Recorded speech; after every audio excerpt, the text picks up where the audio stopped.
Hi, Steve. You looking out for us? I went bountiful, so Oh, them's fighting words. I want to put on line though. Go Braves. Yeah, Oh wait, no, the Red. And then nobody will know, right? Red Hawks. Red Hawks. And my son coaches the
Rest of the week. No, huh? Hi, football fan. Hi. Sitting out today. How are you? Yes, I do. Let's go. How are you? Good, thank you. Haven't seen you for a while. I know, yeah. Oh, well. Here I am. Yeah. Derelict back.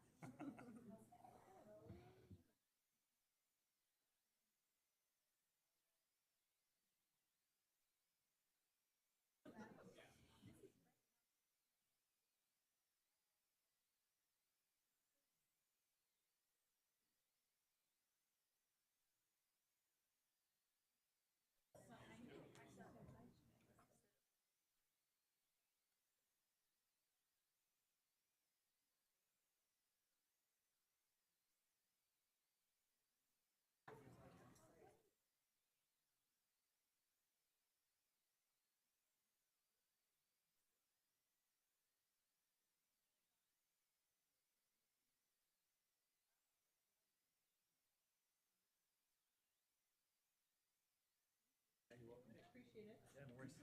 But you know why? You'd be pausing us off like you. You'd be like, no.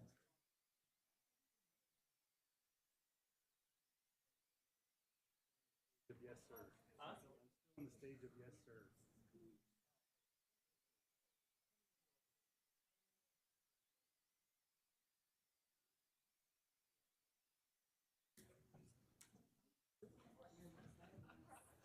And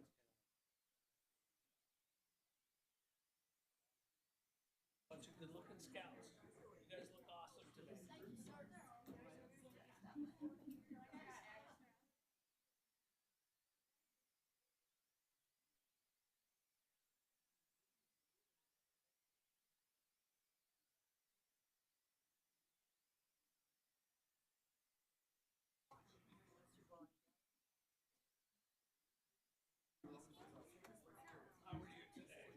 It would have been nice to know. Glad to be here. Thank you. It would be nice to know for all the reward stuff.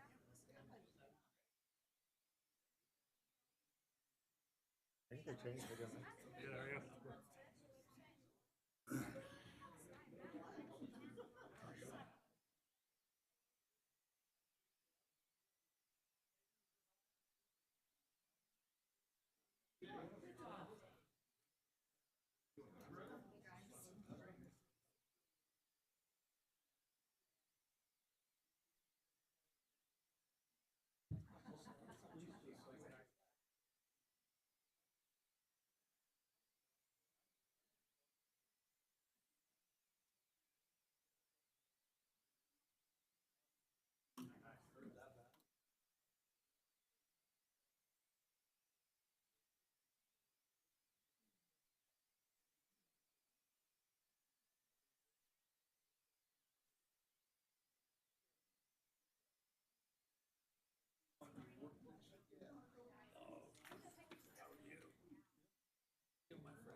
We're okay to go, huh? All right. Everybody's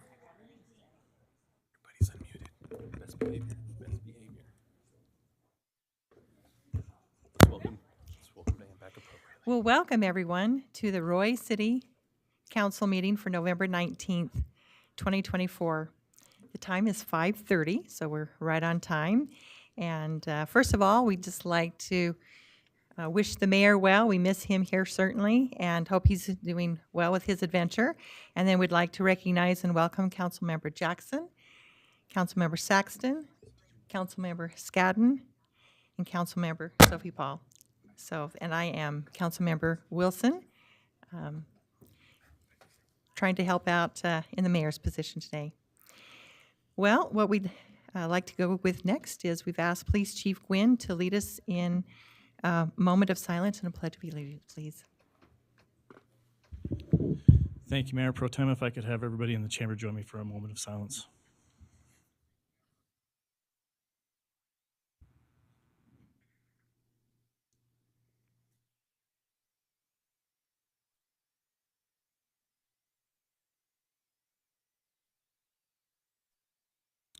Thank you. I would also invite those in the chamber to stand and repeat the Pledge of Allegiance after me. I pledge allegiance to the flag of the United States of America and to the republic for which it stands, one nation, under God, indivisible, with liberty and justice for all.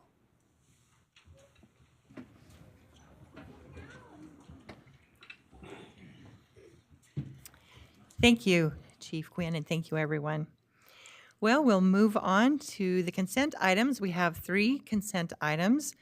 First, we have the council meeting minutes for September 17th, October 1st, October 22nd, and then the vacant council seat interview minutes for October 22nd. The second is a request for approval of an alcoholic beverage license for Aroma Sparts Bar and Grill located at 5128 South, 1900 West, and those documents are in the packet. And then the September financials, whose documents are also in the packet. And does anyone have any comments or questions?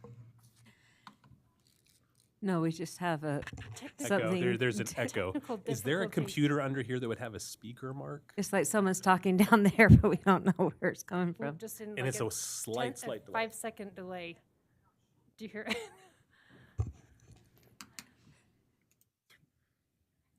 It's the mayor. He's punking. Yes.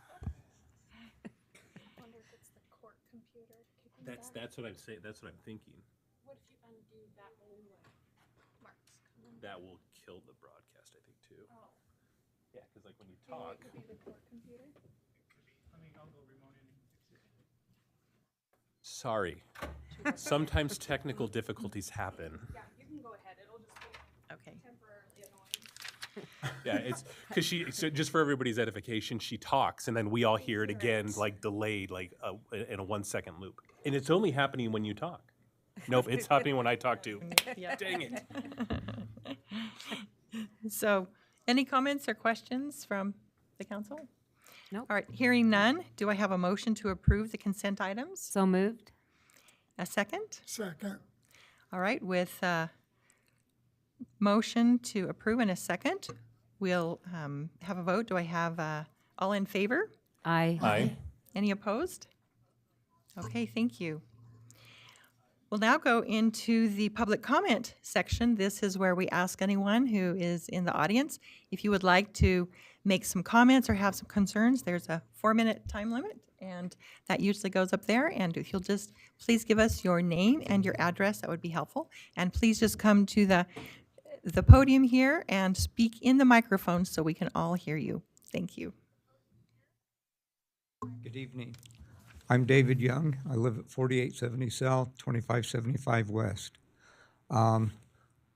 Start off, I'm a big fan of roundabouts. They were the coolest thing. I learned to use them when I would travel for work in Europe, and I think that they are the closest thing to putting on and off ramps to Bangalore Highway and taking out the traffic lights to speed traffic along. That being said, the roundabout by the Roy West Park, when you're coming eastbound on 4800, the center divider island squeezes you over into a guy's driveway right up against the curb and gutter. And I only own one car that has those new laser beam type headlights on it. And it's the way that's lit down there, it's hard to see that island as you're going eastbound. Westbound, north and south, there's very little problem with that. I would suggest a little bit of yellow or white paint with that reflective glass beads on it so that cars with low power headlights can actually see where it is, so we can get rid of the scuff marks, the tire marks that are on that island. I would like more roundabouts, but I learned in another city council meeting they're like $2 million now. That seems a little out of line, and I would suggest that maybe instead of just accepting bids, we question bids as to why it costs $2 million to build a roundabout. I hear that the price of concrete is out of sight. Maybe some of the contractors should question why the cost of concrete has gone so high, and the supply chain problems. That was like 4 years ago, and most of those are all worked out. So that's just my opinion on why things cost way too much. Been riding the train where let's jack the prices up and we'll ride it as long as we can. So anyway, the paint be a low-cost thing. I'm not sure if they can do it in the winter because it's slow dry paint, but just a suggestion. So thank you very much for your time. Thank you. That is a tight area with, kind of comes up on people. So Matt, is that something that we could maybe at least check into? Because I have noticed that. We can definitely check into that. It has to be 50 degrees or warmer to paint anything for 5 consecutive days. And so we are running out of time, if not have ran out of time. So but we can definitely check at that. Okay. Check into that. All right. Thank you. Thanks. Hello. Hi name there. and My name's address. Colin Delahunty. I live at 5808 South, 4150 West. My house backs up to Emma Russell Park, and we have an awesome catwalk to the park. There are 3 things I wanted to talk about with Emma Russell Park, though.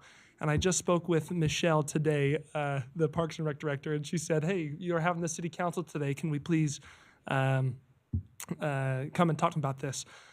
Number one is from that catwalk to the trail that goes around the entire park, there's no concrete pathway that connects the two.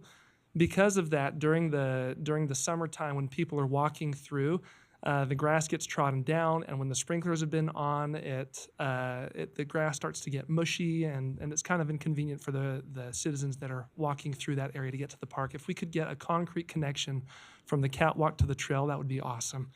The second piece is when it comes to the upkeep of the park, we have some old trees that have died, and many of them have vines that have grown up and choked out the trees. And I have some pictures. I don't think we have time to show them, but I have pictures. We have multiple trees, pine trees that have died along, and they're just kind of trashy, and it'd be awesome to get the park cleaned up. Along with that, there are some rocks set at different areas, and there are weeds and trees growing through those rocks, and just to bring that to the attention of the council. The last one and the most important one that I wanted to talk about, as I was driving through Clinton City today, I drove past one of their parks, and the park had a park structure or a playground structure that was multi-tiered. It was this awesome park, and I've been meaning to come to one of these councils and talk about it, but the park, Emma Russell Park is a phenomenal park, and we love it. But it would be awesome if we could get a new park structure. I know it's almost 20 years old, and it's dilapidated. There are pieces of it that are broken off and missing. It's worn out, and I know it would make a big difference to the community if we could get a brand new, maybe multi-level park structure for the kids to play on. I know that after talking with Michelle, initial costs would be roughly $200,000 to get a new park structure put in. I know that we have a $25 million budget as a city, and I know there are many things that the budget goes to, but if we could get some money allocated to make some improvements to Emma Russell Park, I think it would go a long ways for the community and would be much to the enjoyment of the members that surround the park. Thank you very much for your comments. And thank you for having us so well organized. Matt's always our go-to. So in regards to the first, I guess Matt can go ahead and check and see if that's something that's even feasible. I'm not sure, what the logistics are and what we need to do with that for the money. The upkeep of the park is certainly something that we're working on, so we appreciate those details. We can work on that. And the third one is definitely going to be a reach. Budgets are pretty tight. As you all know, we had a large budget cut this year and stuff, but, at some point in time, it will need to be replaced, and so it'd be nice to have an idea of what would work into. So, thank you very much. Well, Maybe they could put in a grant for that. Yeah, You ramp know, I know there's grants approved for other things this year, like going to the aquatic center, because that big thing in the middle of that is about ready to fall over. Yes. And so, but we always use grants for things like that, so maybe Yeah, that that's really something helps. that could be used. And then on your pictures, if you wanted to email them to council@royutah.org, that Oh, would hit yes. all of us. Council@royutah.org. Yep. Perfect. Alrighty. Last component on that. Even if we can't get a new park structure, the shade. During the summer, there's no shade and it's blistering hot. So I've got 4 seconds left. Thank you very much, you guys. Have a Okay, good night. thank you. okay, thank you. Hey, that's cool. Thank you. And just in regards to that park structure, we get grants, but it doesn't cover everything. It usually covers maybe up to half or something like that. So we still have to scrounge a little bit, but it does definitely help. So thank you. Thanks for the time to come. Howdy, my name's Larry Kerr, retired Air Force, and we're the Utah Cold War Veterans Foundation. What we do is we present a medal and a certificate to all our Cold War veterans. And in the past, we've asked the Roy City Council for a donation of $1,800 to buy 100 medals. That lasts 2 ceremonies. And normally we do about 1 ceremony almost a month here at the Roy Hope Center. So I have a letter here from the past donation that I'll present, and also one of our donation letters to you. Mayor Dandoy's not here today, but he's worked with us in the past, and so has Matt Andrews. I'll submit this to you now, and all we're requesting is $1,800 to buy 100 medals. Like I say, we do about 7 or 8 ceremonies here at the Roy Hope Center every year, and on average, we do 40, 45 veterans at each ceremony. So I'll hand this to you, Matt.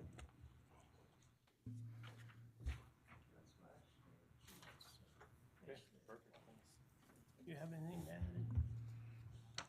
Sure. Go ahead. I just want to add that we appreciate Roy City, Mayor Robert Dandoy. We get a lot of veterans going through here, and if you've never been to one of our ceremonies, it would probably be nice if you did. That way you would be able to see the looks on the faces of these veterans and their families. So I want to thank you for allowing us to be here too. I'll keep it short. We do have a few spare flyers. If anybody in the audience is a veteran or have a veteran in their family that would like to apply for the medal and certificate, all the information's on these. Does anybody want one? We'll make sure we come back. That's all I have. Any questions from the council? So is this just, is this the 100 medals just for Roy? Yes. Just for Roy? Yes. Okay. We do pick up veterans from Clinton, Sunset, all over the area. We also do the ceremonies in Syracuse. We do them up in Hiram and Morgan, all over the state. We travel to do these. But the money that we donate, that Matt and them donated last year, stays right here. And the medals are approximately $18 each, and there's no charge for their certificate. So That will cover 2 ceremonies out of maybe 7 ceremonies that we do here. And we solicit for donations all over, and we have Venmo and things like that set up. And our main bank is Mountain America. You can donate to them, or as Matt and them did last year, they just sent us a check, and we went down and bought the 100 medals right away. And so you have a lot of private donations that assist with this? No, we don't. We don't get the publicity that we really need. We have been on the news and in the newspaper, but we just don't have the publicity or funding to do that. We're a nonprofit to start with, and we've been doing this since 2018. Some of you may not even ever heard of us. I know most of you are on the council from last year when we was here, but do come to one of our ceremonies and witness a family receiving the medal and certificate of their loved one that may be deceased. The family of a veteran can receive that medal also. So, Yes, I did attend one of your ceremonies, and my father was a veteran, so this is very important It is. that you do this. okay. Thank you. Thank you. Thank you. I have a question. What did we donate last year? $1,800. 18? Yeah. Okay. My name is Janelle Holbert. I live at 4178 Westlake Drive in Roy, Utah. I'm here today with our 2 scout troops, our girls troop and our boys troop. 542 is our boys troop and 543 is our girls troop. And these happen to be the scouts that are working on their citizenship in the community merit badge. And they're excited to be here, and a lot of them are excited to hear about chickens today. So anyway, that's it. Thanks, Thank Janelle. you. Welcome. We're so glad you're here, and just stay involved. It's excellent. Thank you. Glenda Moore, 2088 West, 3825 South. And I just want to say thank you to Public Works for the change that they made to the Memorial Park sign. I really appreciate it, and it's very nice. Thanks. Thanks, Glenda. Thank you. Thank you.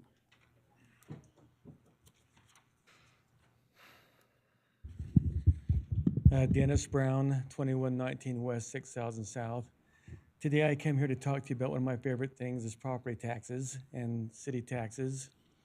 And as I sat in this congregation and listened to the previous 3 or 4 people, I realized that you guys have a pretty tough job. Everybody wants to have something additionally done for this project or another project or something like that. And in consideration of that, you know, this last tax season, the city council approved a 10% tax increase for the residents of Roy. So it's a balancing act. So I guess what I'm asking is that when you think about approving something, think about that the money has to come from somewhere, and whether it's in the budget, if it's not in the budget, maybe, Matt, you can say, council, this is not in the budget, and so if it's going to be approved, it's going to cost, maybe you may have an X amount of a dollar value, maybe let the council know that it may cost $20,000 or $50,000 more, and then if it is, where's that money going to come from? Are you going to ask for the residents of the city to pay for that? Or is somebody going to cut that from their budget? You know, think about that when that's being done. The last council I spoke at probably 3 or 4 months ago is a tax council. And Matt, I mentioned to you and the council that, you know, we lost 50 to 60 homes along 5600, and Denny's and 7-Eleven's no longer there, and you'll probably lose the sales tax from those businesses there. I hope that you're working at thinking of ways that's going to be less revenue the city collects because those homes are gone and the tax revenue will not be there. I hope you're thinking about that now through the tax year, so come the end of this next year, we're not saying we need to have another 8 to 10 to 12% tax increase. So just keep that in mind. I appreciate you doing that. Then one last question I had, I thought the city attorney might be here tonight, but if something comes up on this during the city council meeting and someone asks for something that may need a vote on some funding or something like that. It's my understanding the only time a person in the congregation has a chance to speak is during the open public comment period. Is that correct? So if something come up that wasn't on this agenda and someone in the audience, I keep wanting to say congregation because of church, but in the audience, is there some provision that we can make to where someone can get up and say something from the audience? Does anybody have an answer to that question? I know there's been a couple of times in the years past where something to talk about landlord, and I have a lot of experience in that, or the good landlord program and things like that. I have experience in those type of things. I raised my hand several times to get up and say something, but I was not called upon, and I felt unappreciated as a citizen wanting to try and contribute. That's why I come to these meetings when I can't get up and talk. But especially if something's not on the agenda where I don't have the chance to speak in the first 4 or 5 minutes of the meeting. So all I'm asking for, if something comes up that's not on this agenda and you're asking for a vote, especially to spend money, and it's not on the agenda where the public has a chance to comment, that they be given a chance to comment on that. Does that make sense? It does. At one point in time, the public comment period was at the end of the meeting, and then a lot of the votes were done before. And so at one point it was talked about having one at the beginning and one at the end to accommodate that. But I think for whatever reason, it kind of ended up just getting changed to having the public comment at the beginning. I don't know, Brody, if there's an option or what we would do in regards to that. So the short answer, and it is a more complicated answer, but the short answer is, well, I guess a clarifying question. Things that require votes on budget are on the agenda, right? So those would be Always? listed. Yeah, like Always? they can't just come up and say, we're going to do a budget amendment. Okay. So that's why it's listed. So like the action items are the things that the council would vote for. And budget openings would require public hearings for those. So there is a process for that. To your, I think kind of your broader question is, it's really up to the mayor in setting the agenda of when you have public comments and of what time. The legal reality is you just have to be consistent with it. We can't just kind of raise hands and have whoever wants to speak throughout the whole meeting, because then we lose, the decorum of the meeting. But then the council is not free to choose who they listen to and don't at public comments. So if we want to have 3 public comments periods spread out through the agenda, we could do that. We might be here till midnight, but at some point it is the mayor's meeting and they set the agenda for public comment. All right.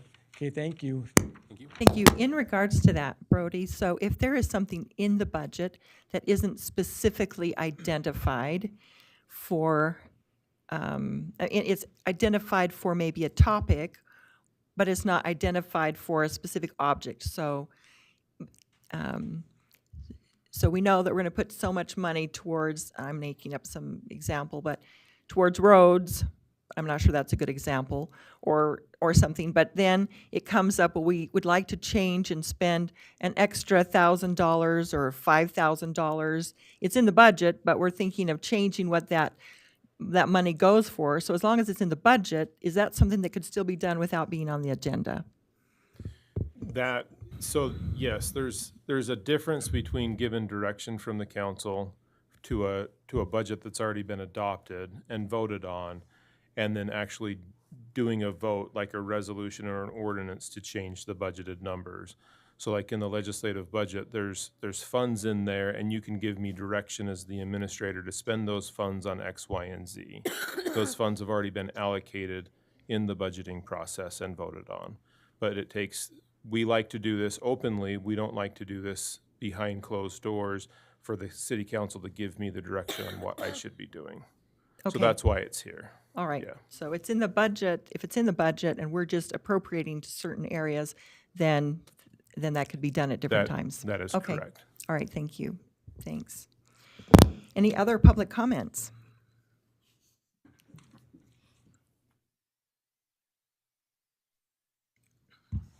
Robert Percival, 6034 South, 2050 West. As I was reading the agenda and the packet for tonight, I was looking through the employee policy manual. And I understand most employees don't read the manual.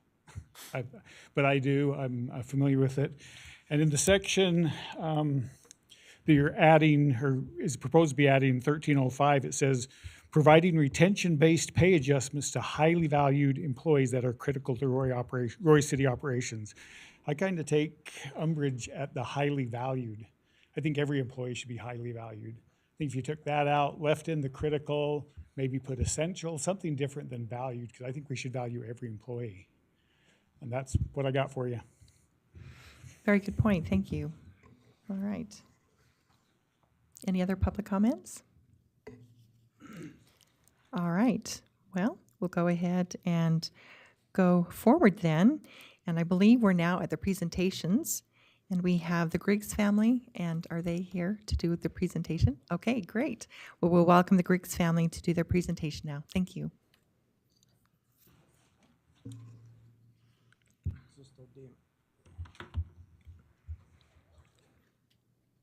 I know nothing about computers. Yeah, you do.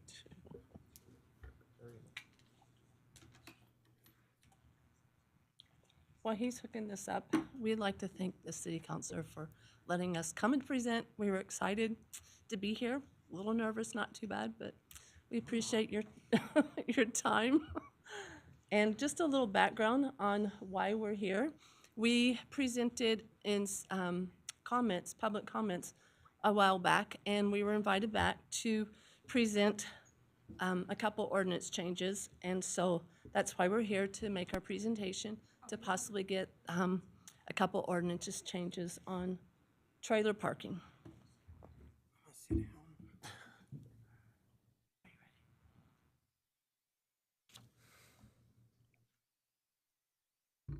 Okay, our objective of this ordinance change would be to benefit homeowners, to help Roy City limit and enforce code violations, and to hold homeowners more responsible to keep their property looking presentable. This would improve and set standards for current residents and newcomers that will call Roy their new home. It will give residents and city workers an opportunity to work together to provide changes to better Roy City for all the citizens. We received the following letter on May 22nd, 2024. A complaint has been made, and I have verified that this is a Roy City municipal code violation that needs to be addressed. You have cut a second curb and added a cement pad for accessory parking on the west side of your home. Per Weber County records, you do not have enough frontage to your property for this type of accessory parking.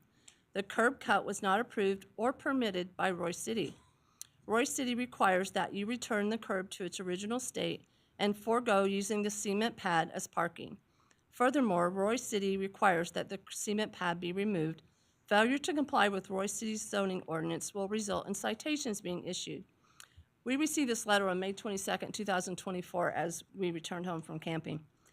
And all the above work we needed to do had to be done by June 4th. So 2 weeks to get all this work done.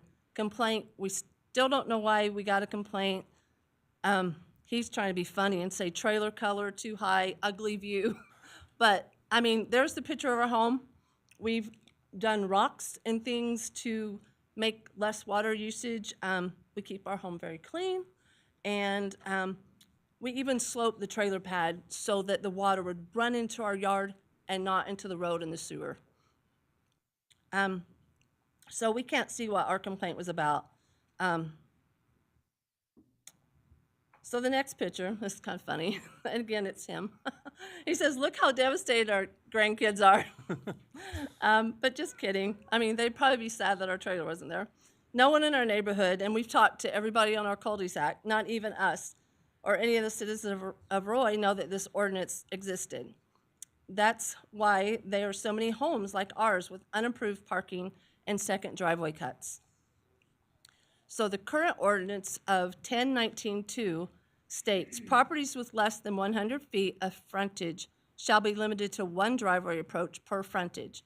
One additional driveway approach may be added for each additional 50 feet. No required off-street parking spaces shall be permitted in any front yard setback or any street side yard setback. So we're going to show you a few examples here. Before we do this, we just want you to know that the houses that we're about to show, we're not targeting anybody. This is just what the citizens of Roy expect, that it's okay to do so. So just keep that in mind, we're not targeting anybody. And we don't have any addresses. So the first one, we're like, okay, this is a trailer in front of your house.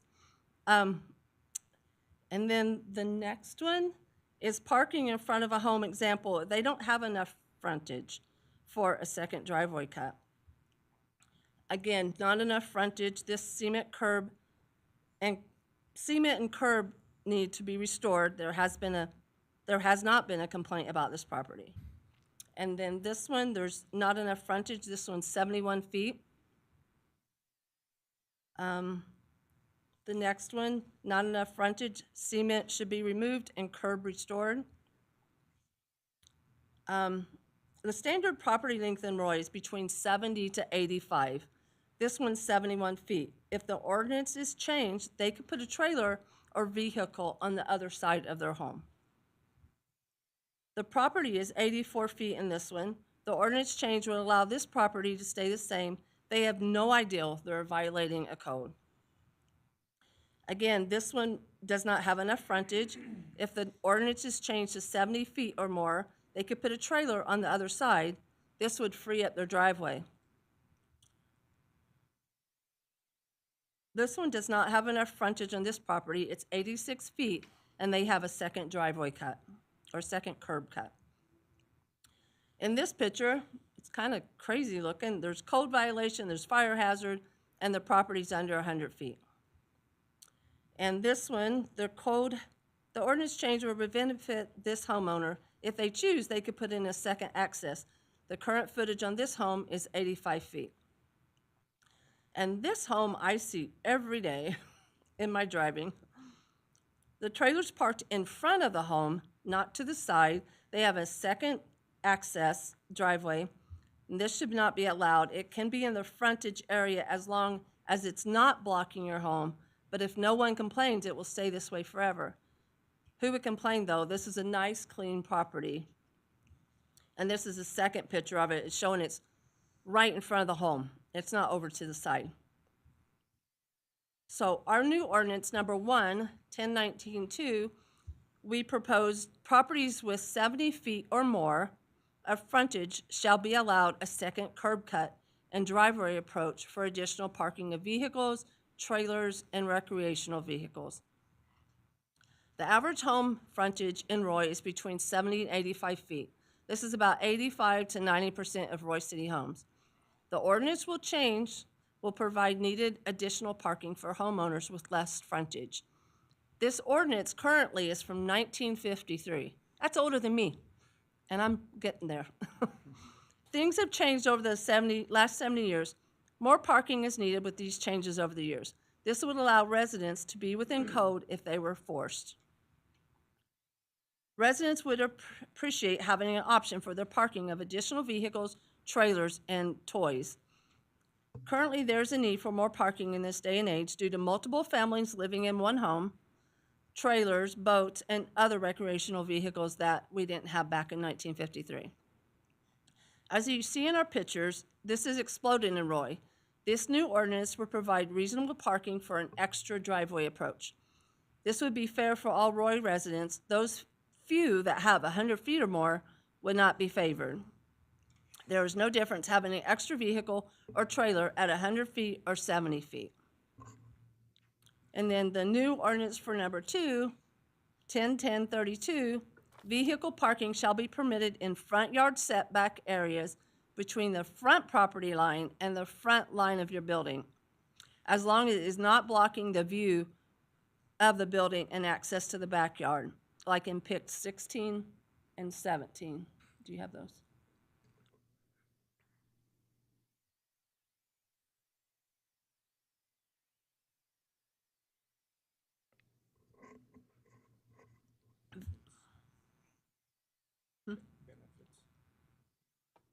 Vehicle parked in the front yard must have a pad, either cement, pavement, or gravel, and weed-free.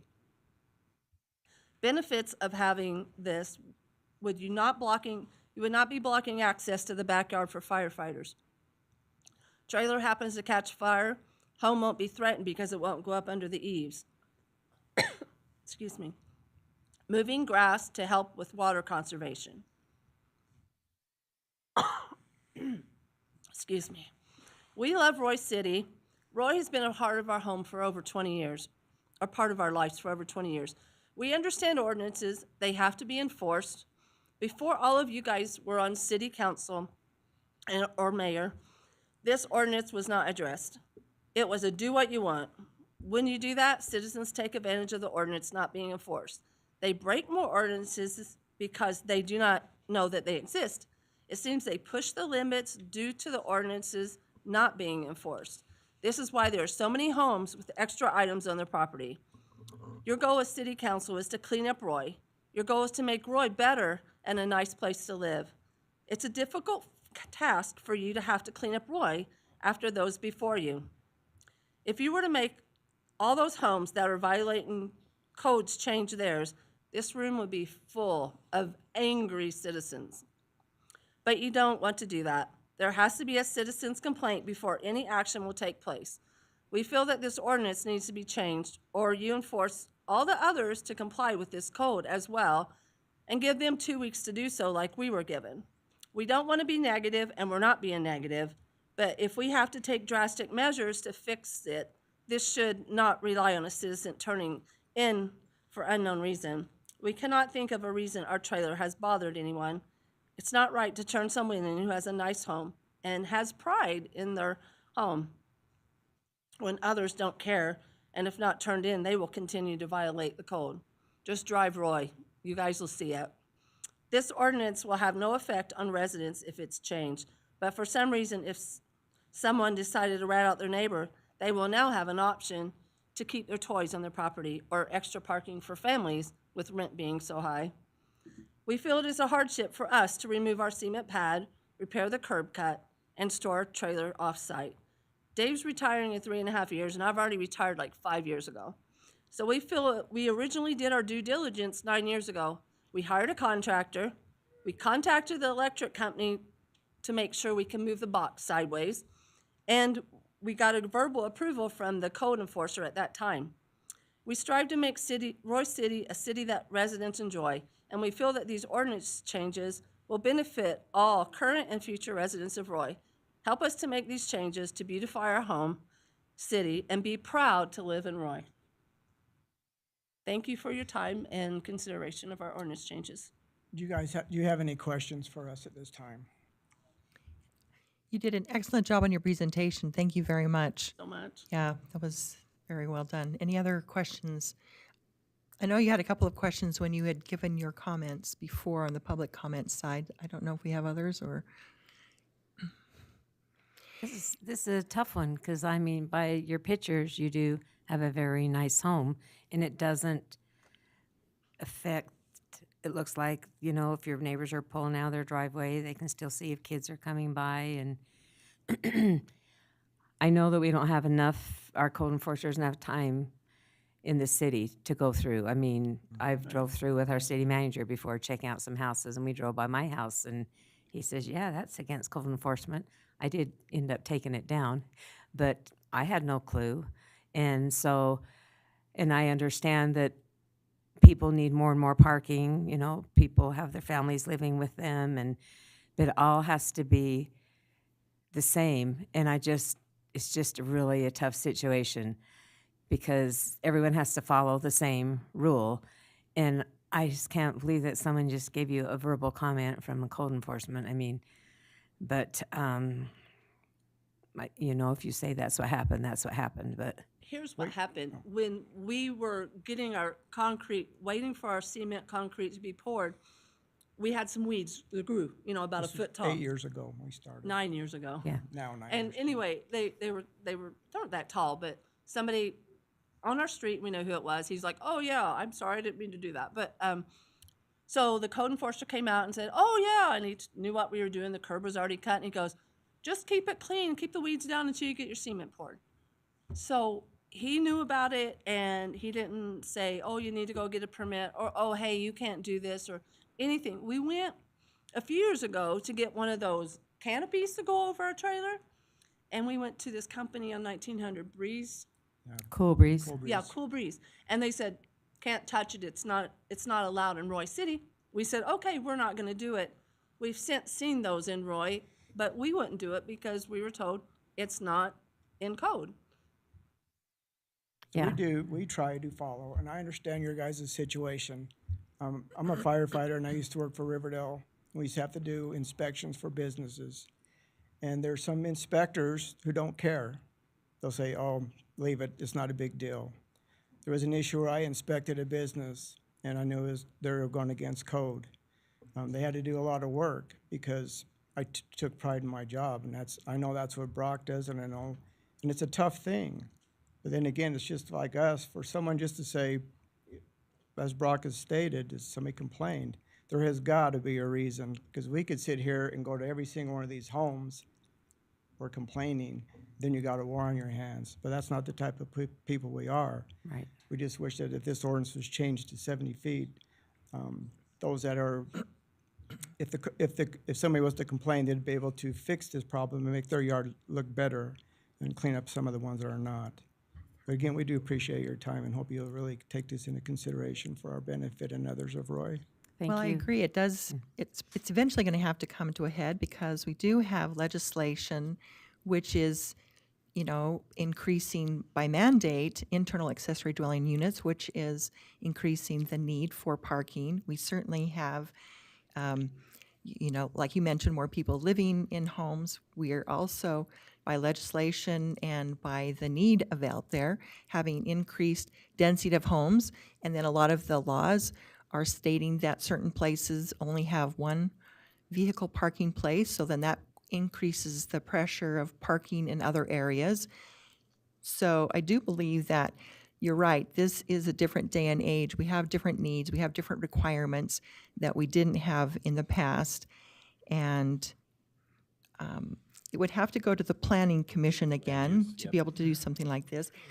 Now, if the council doesn't feel that they would support that, then I don't know that it's worth going to the going to the Planning Commission, because we've had some other issues in the past that have some similarities. But if this presentation brings it to our mind that really there is a different need and these suggestions are reasonable, would we have enough interest in the council to send it to the Planning Commission? Do we have some interest in that? I do think there are some very valid points that you brought up. Any other? Go. I spoke. You so spoke. It's you guys' turn. Sophie, ladies first.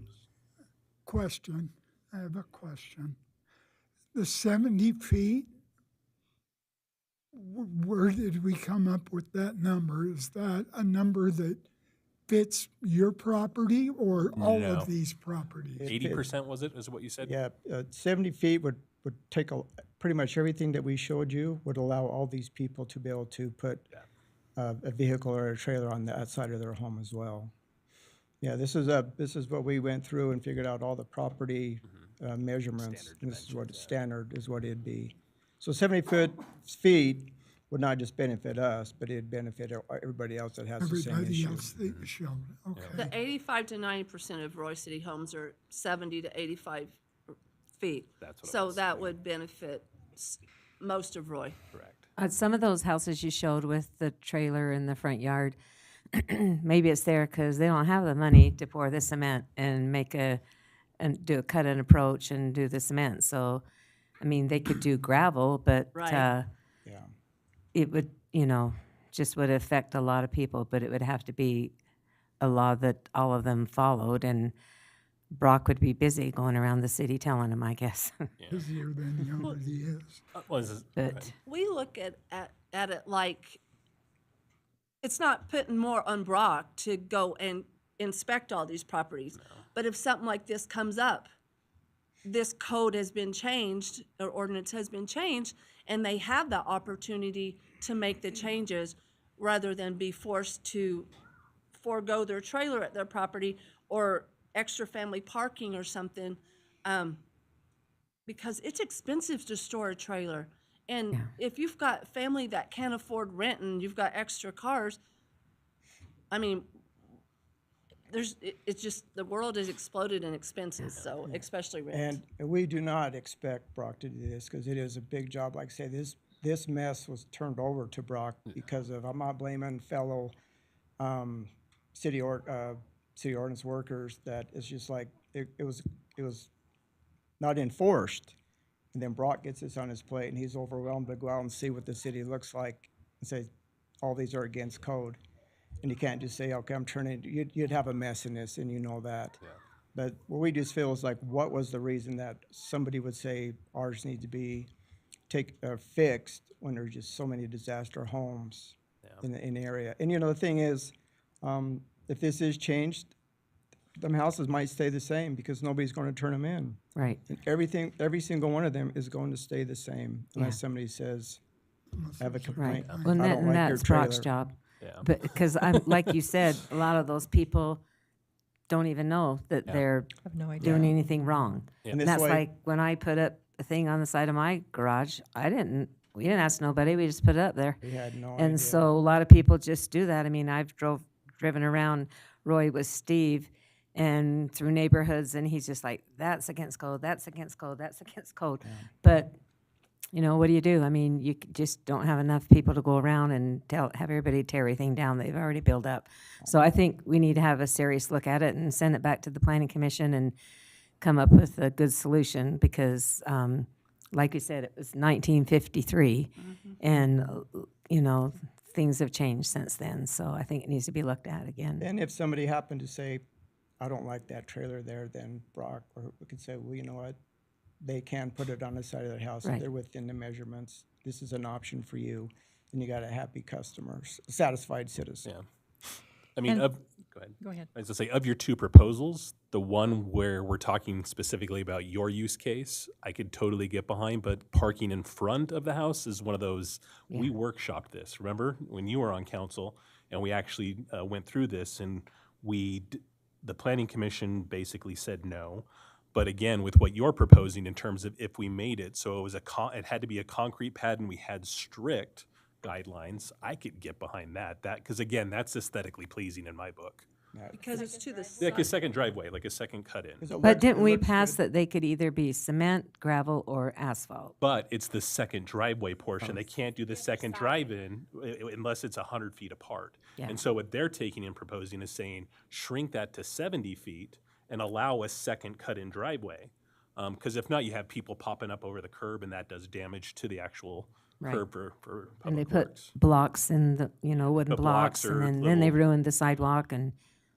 Just another example is as we were driving through the area, I seen a house that they are right now getting ready to pour cement right in front of their house off to the side. I mean, see, this is the thing that nobody knows, even including us, or nobody has no idea. And it's not your fault. It's just something that's been let go for so long that people have no idea. They see others do it and don't think it's an issue. Yeah. But we just feel that it's just a bad deal for us for if one person out of there's probably, we counted one time about 30 homes that are set up like ours, but for one person, for somebody to say, we don't like your trailer there for no reason, that's just, I could see if there was a reason or multiple people are having to do it. But if it doesn't pass, then we have to move ours and all these others don't have to do nothing. It's just, for us, it just doesn't seem right. So you obviously don't know who that one person is that turned you in. No, we asked Yeah. our host street, actually. Nobody can I probably tell- admit to it. Can I tell you what we think happened? So our neighbor, they have a house where they're renting the back part of their home. Basement. To get to their back part of their home, they have a driveway that has a side next to it where they could park their cars. And so Brock, I don't know if Brock went over there, but they called the city and said, hey, can we have renters? And they said, you can't have renters because you need 8 feet from your driveway. There has to be 8 feet clearance from your driveway to park a car, then 8 feet, then you Between can do so, properties. between properties. And the only thing we could think of if our neighbor said, well, if that trailer wasn't there, would that be okay? Because we've asked them, they said, we've asked everybody, and they said, really? Somebody turned you in for as beautiful a house as you have? And so that's the only thing we could figure is from that situation, somehow our trailer got involved. Now, their problem was solved. You guys redid it to where they can have renters, and they can park their car there without a problem.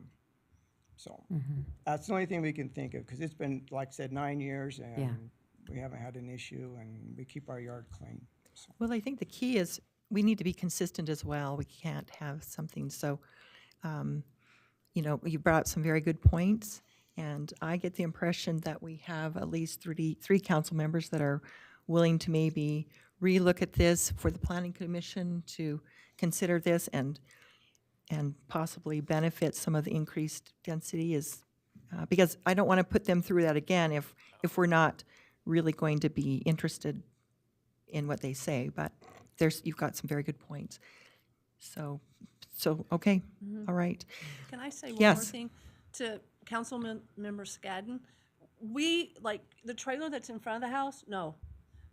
Our house is here, our trailer's here. You could do that. Our backyard slopes, you can't really do it too far, but we're not here under the eaves where it would catch fire, and you can access that backyard. That one that was strictly in front of that house, no. Okay, that's, No, yeah. we don't want that, because they don't have enough yard there to put one in the side. It's a beautiful yard and it's a beautiful setup, but that is like, oh, you can't do that. Right.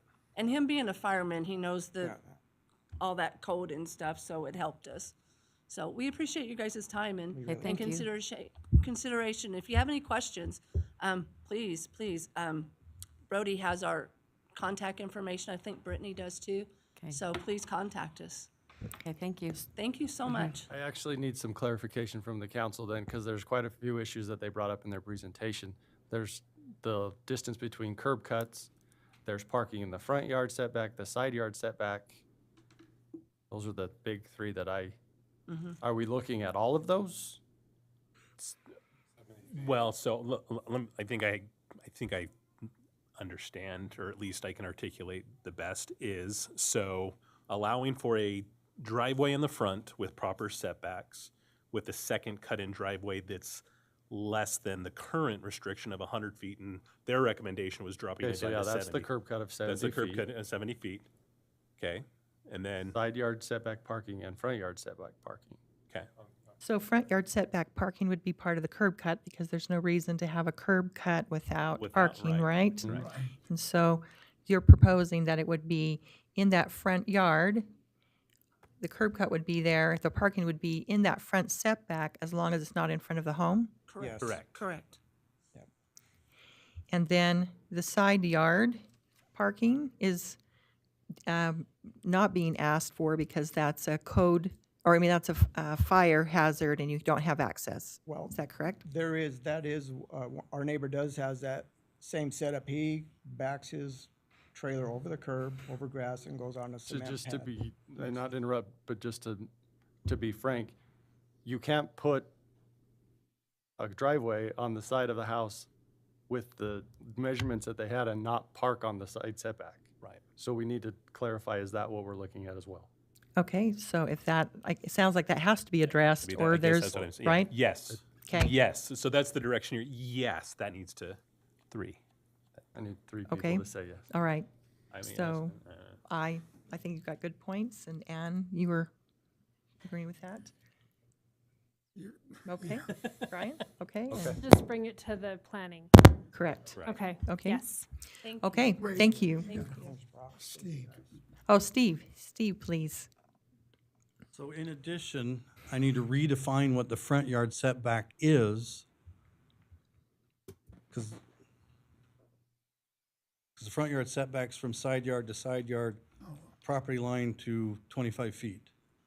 So just so you know, so we can park in the front yard, I got to redefine what the front yard is. Okay, So just to clarify, Okay. I'm in the right direction. Yes.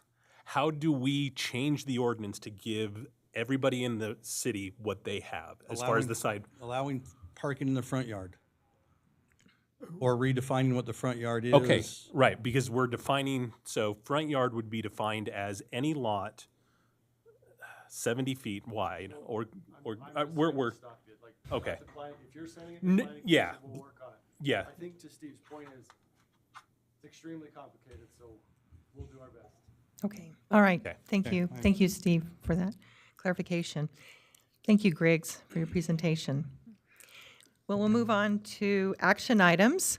And our first action item is consideration of ordinance number 24-13 to consider a request to amend Title 10, Chapter 11, Supplementary Development Standards, allowing for the keeping of chickens, this is what you guys are here for, hens and rabbits, in the single-family residential zones. And I believe, Brody, you're presenting that. Okay, turn the time to Yes. Brody. Council, this comes to the council via planning commission. Applicants actually were made, I believe they're here. They made the application to get this change. Essentially, the applicants had, I believe, a parcel size that was just under what our current zoning is of 8,000 feet. They were just under that. So they weren't allowed chickens under the old zone. They came to planning commission, and rather than asking for some sort of zoning change or variance, they actually just kind of morphed into a code change that allows chickens on smaller parcels of property. That went through planning commission. They had public hearings. There was actually very little, if any, negative feedback on this.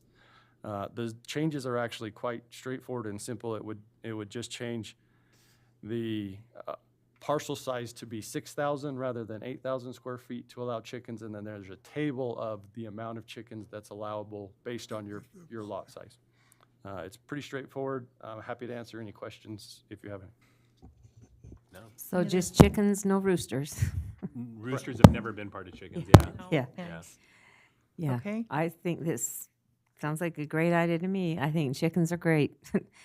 And the cost of eggs now, who would not want to have chickens? And the opportunity for children to raise that. You heard that, right, Scouts? This is a good opportunity for you guys. All right, 4-H projects as well, maybe. So do I have a motion to approve ordinance 24-13? So moved. A second? I'll second it. All right, this is a roll call vote. So we'll ask Brittany. Councilmember Saxton, Aye. Councilmember Wilson, Aye. Councilmember Jackson, Aye. Councilmember Scadden, Aye. Councilmember Paul. Aye. Thank you. So I guess we'll move on and make those changes. Okay, thank you. Our second action item is consideration of ordinance number 24-14, establishing certain regulations for massage parlors. I understand, Brody, you are going to be able to do that as well for us. Thank you.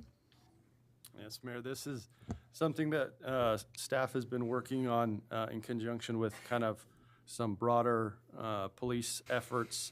This is not an issue that is solo to Roy City. It's actually quite pervasive throughout the Wasatch Front. But we are having problems with multiple massage parlors and the conduct that's happening therein. This definition is, this ordinance is a way for Roy City to vet potential massage parlor businesses and put maybe some restrictions and some requirements to help make sure that lawful massage businesses run perfectly as much they want here in Roy, while some of the less than reputable establishments are a little more difficult. There's also some language in there that makes it much quicker and easier for Roy City to revoke business licenses when we are made aware of illegal conduct. Again, happy to answer any questions from the council. Any questions? Nope, I think this is a great. I have a question Great in ordinance. regards to the section D, license applicants must submit, number 3. It talks about a current floor plan of the premises indicating treatment areas and facilities. I was wondering, after my discussion with Attorney Wilson, that this is not required in any other businesses, and maybe you can just discuss a little bit of why this or how this would be appropriate if no other businesses, if this is required. No other businesses. Yeah, so the appropriateness, to be frank, is the discussion for this council. The reason we put it in there, just to be honest, is that in the criminal investigation of one very near here, the facility was altered and essentially turned part of it into an apartment where 3 of the workers lived full-time in the business. So again, that was done without any building approval. And then also you have these workers who are made to live in the put-up attic, essentially, of this business.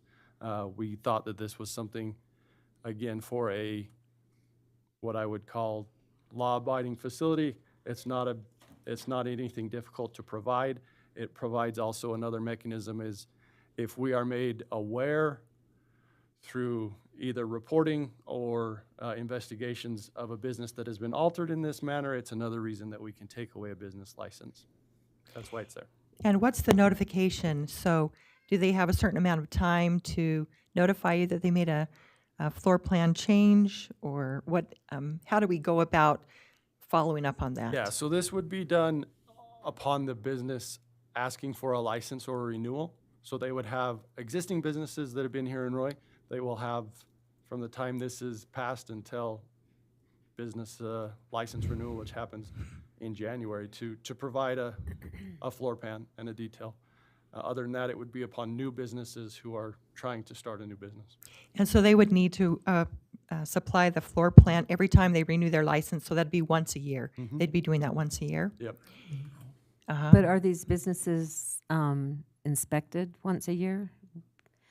I mean, do we know if they're having a floor change plan, or only just if you just find out from being rated, or what? Yeah, so that's where, like I said, it would come up. We don't inspect them routinely. Yeah. Again, it goes back to how many people that work in my department. But it goes into when we do find out that the building has been altered to allow certain things that may or may not be illegal, then it as a tool for us. It's also another thing where these entities that are running these type of shops, this is a check mark to know that Roy is watching, and it's potentially more difficult to set up shop here in Roy, and hopefully they either don't set up shop or they go elsewhere. And how many do we have at this current time? More that I know of. Okay. And There's are more. they all licensed? They are. They are.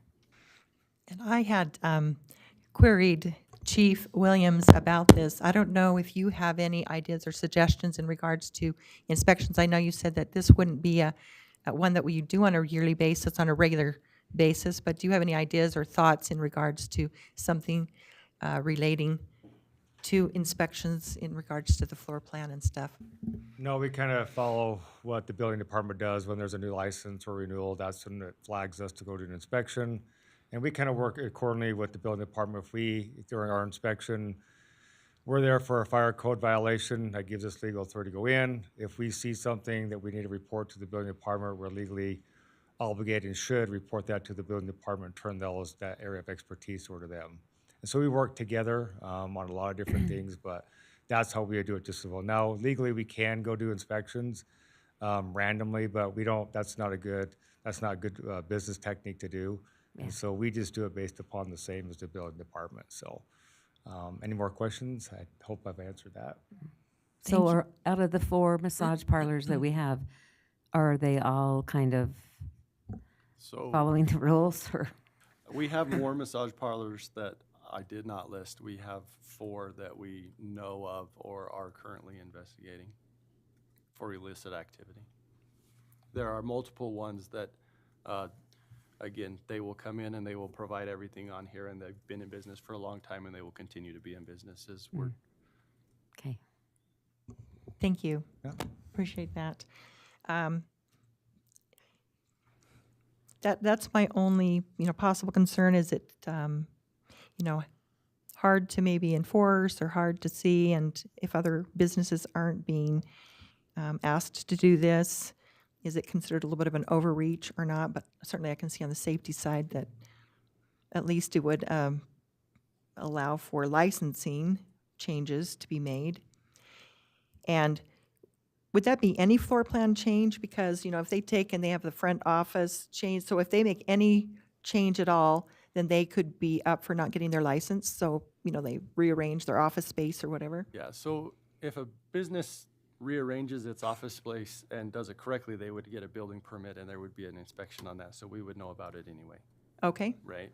So this is really for new applications as a step to make sure that there is not a plan to Okay. put an apartment in Right. one of these commercial businesses. okay, Yeah. because we already do have a way to Right. catch that Yeah, then. anyone who changes a commercial structure has to go through a building permit and safety inspections.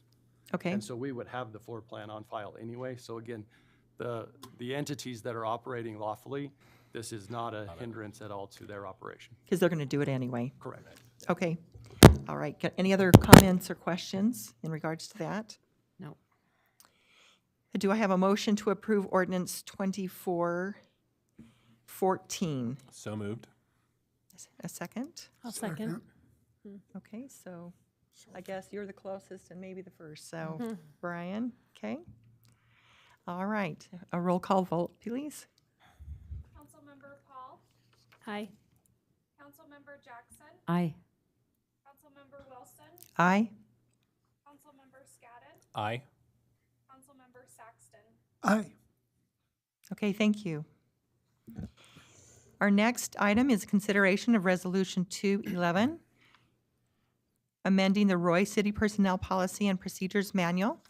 And I will turn the time to Matt. Thank you, council. Attached in your guys' packet, Resolution 2411, as Councilmember Wilson stated. During the last few years, we've done the 5-year strategic plan. One of the pillars in the plan was employee retention. It was actually a really big focus for us. As a result, Roy City senior staff has been meeting monthly to come up with new creative ways, and policy changes is really kind of a low-hanging fruit. There's obviously bigger discussions needing to happen in regard to pay and employee retention, but this is something that we can do now and trying to enhance different benefits for employees with minimal cost. So there's actually 6 different changes in the personnel policy, and I'll just hurry and go through these as you've seen them in your city council packets. The first one that we came up with, this is not something that is not being done by other cities. I know Ogden City is doing it. We actually took the Layton City policy. They're doing it as well. But as we are trying to recruit new employees, one of the hardships of starting a new job is not having the leave when you come here.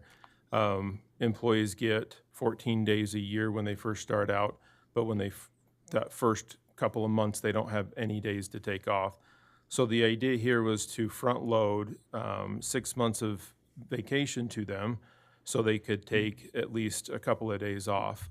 That would make their accrual not start until that 6-month process. So they would just get a front load of that vacation. In the case of a separation, we would withhold that from their paychecks as well as in the personnel policy. So the risk is pretty minimal with that.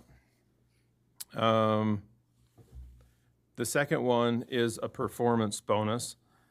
This is when an employee does something to exceed job expectations, or the standard requirement, for their job. For instance, we have employees that do speak Spanish and they go around and do translate for different things with the Justice Court or utilities. That's a great benefit, but it's not part of their job requirement. This bonus could only be given to an employee annually, is up to $500. It does require the city department head and the city manager's approval. As you know, budgets are quite tight. This isn't something that we're putting in the budget, so department directors would have to find this money within their own budget to do it. So it's not like we can go out and just give this out to every single employee. It has to be something substantial to get that type of bonus. We were proposing changes to the current policy, 1301, compensation and overtime policy. This has to do with how overtime is calculated. So technically right now you have to physically work 40 hours to start accruing that overtime once you work over the 40 hours. So let's say you take a vacation day or anything like that, or a holiday, you have to work that extra 8 hours for that to start kicking in. The proposal is to put in otherwise as directed by department director after that. So that gives the department director the discretion to incentivize people to come in after hours. For instance, it's kind of a running joke in Public Works that every Christmas it's going to snow sometime that week because the plow drivers get to come in and they get the straight time because they just got the holiday of Christmas off, or DUI shifts in the police department for New Year's. Things like that, that would give the department head the discretion to be able to incentivize employees to come in after hours. This is one that Robert talked about. He's really not talking about changing the intent of the policy.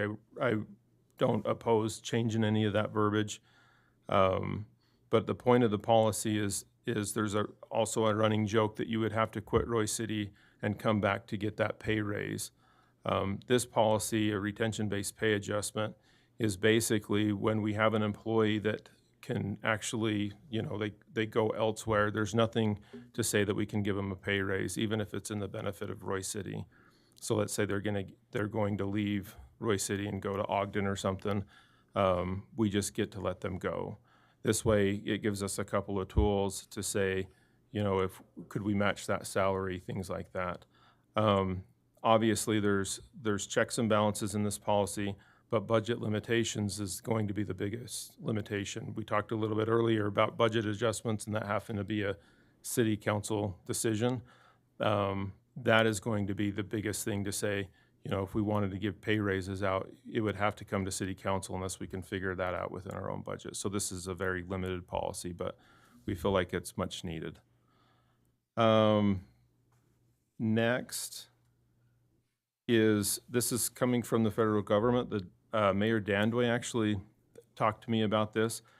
Traditionally in the city, you have to have an employee quit in order to rehire that position, and so there's no training process. This is called a double incumbent policy that provides framework for filling these key positions in the city that you can, if you know that somebody's going to be retiring or resigning, you could actually send out that job application and hire before they retire, so you get a 2-week training period with that employee before they leave. And then last but not least, we're having some issues in our water and sewer department. In the policy right now, the water and sewer employees do mimic the other departments, the equipment operators from parks and streets, but there's an incentive for these water and sewer operators to get a couple of certifications. Right now, the certification is that they have to get a Utah wastewater certification and a Utah Water Systems Operator grade 5 certification, and they get a 5% raise off of that. One of the things that we're finding is once they do get these 2 certs, they are more marketable outside and they have been leaving. And so the proposal is to say that they get a 5% pay increase for each certification they receive to make it so that matches more of the market for one, and then also incentivizes them to do it in the first place, because that's kind of the problem that we're having now. So that is the 6 of them. Do you guys have any questions? Well, the water and sewer, didn't you say the water, we have 2 guys retiring? We have 2 guys eligible for retirement, and then we have 1 other individual that's been here for 5 years. After that, they've all been here for about a year.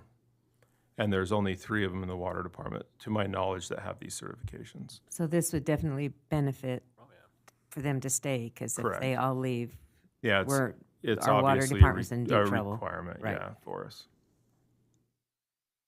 And what do you suggest for changing the verbiage that was brought up by Robert? Is that something we need to discuss now, or is that something that could just be changed later? It Just doesn't change it later? necessarily change the intent of the Right. policy. Right. So we can just change that later. If and when the motion's made, we can just mention the striking the verbiage as presented. Okay. Well, I think these are all good changes that need to be made to keep our employees. I'm tired of us training in every department, all our employees, and then having them leave and go into other cities. And so I think everything that you've said On the double incumbent aspect, is there a time limit in terms of how long we'll allow a double incumbency? It's really based on what the need is. Okay. So it's key positions. Usually when you know somebody's leaving, you do have a very short time period as is. Yep, fair. All right, just curious. Any other comments? Okay. Yeah, I have a question on the bonus. Could an employee receive a bonus and then receive another bonus that year? No, it's limited to one time a year. Once a year? Mhm. Okay. I was just, But yeah, the double incumbent, that's great. I think it's a great idea because, I mean, just like at any job, if you don't have somebody to come in and train you and then you start cold turkey not having it, it's just makes sense to come in and train you because so that they kind of know what's going on, even if it's for a week. But to have to start a job and not even know what was going on beforehand, I think that the mayor was really smart in bringing this up. And I've got a question. Is there only 2 of the certifications for the water? Yes. Or is there multiple? Is there more than just those? I'm sure there's multiple. That's the only ones that are required. That's why we incentivize them. Okay. Yeah. Any other comments? Nope. Do I have a motion to approve ordinance 24? So moved. 13. Okay. Yeah. I'll Second? With the language change. With the language With the change. highly likely, whatever Purdy Okay, said. thank you.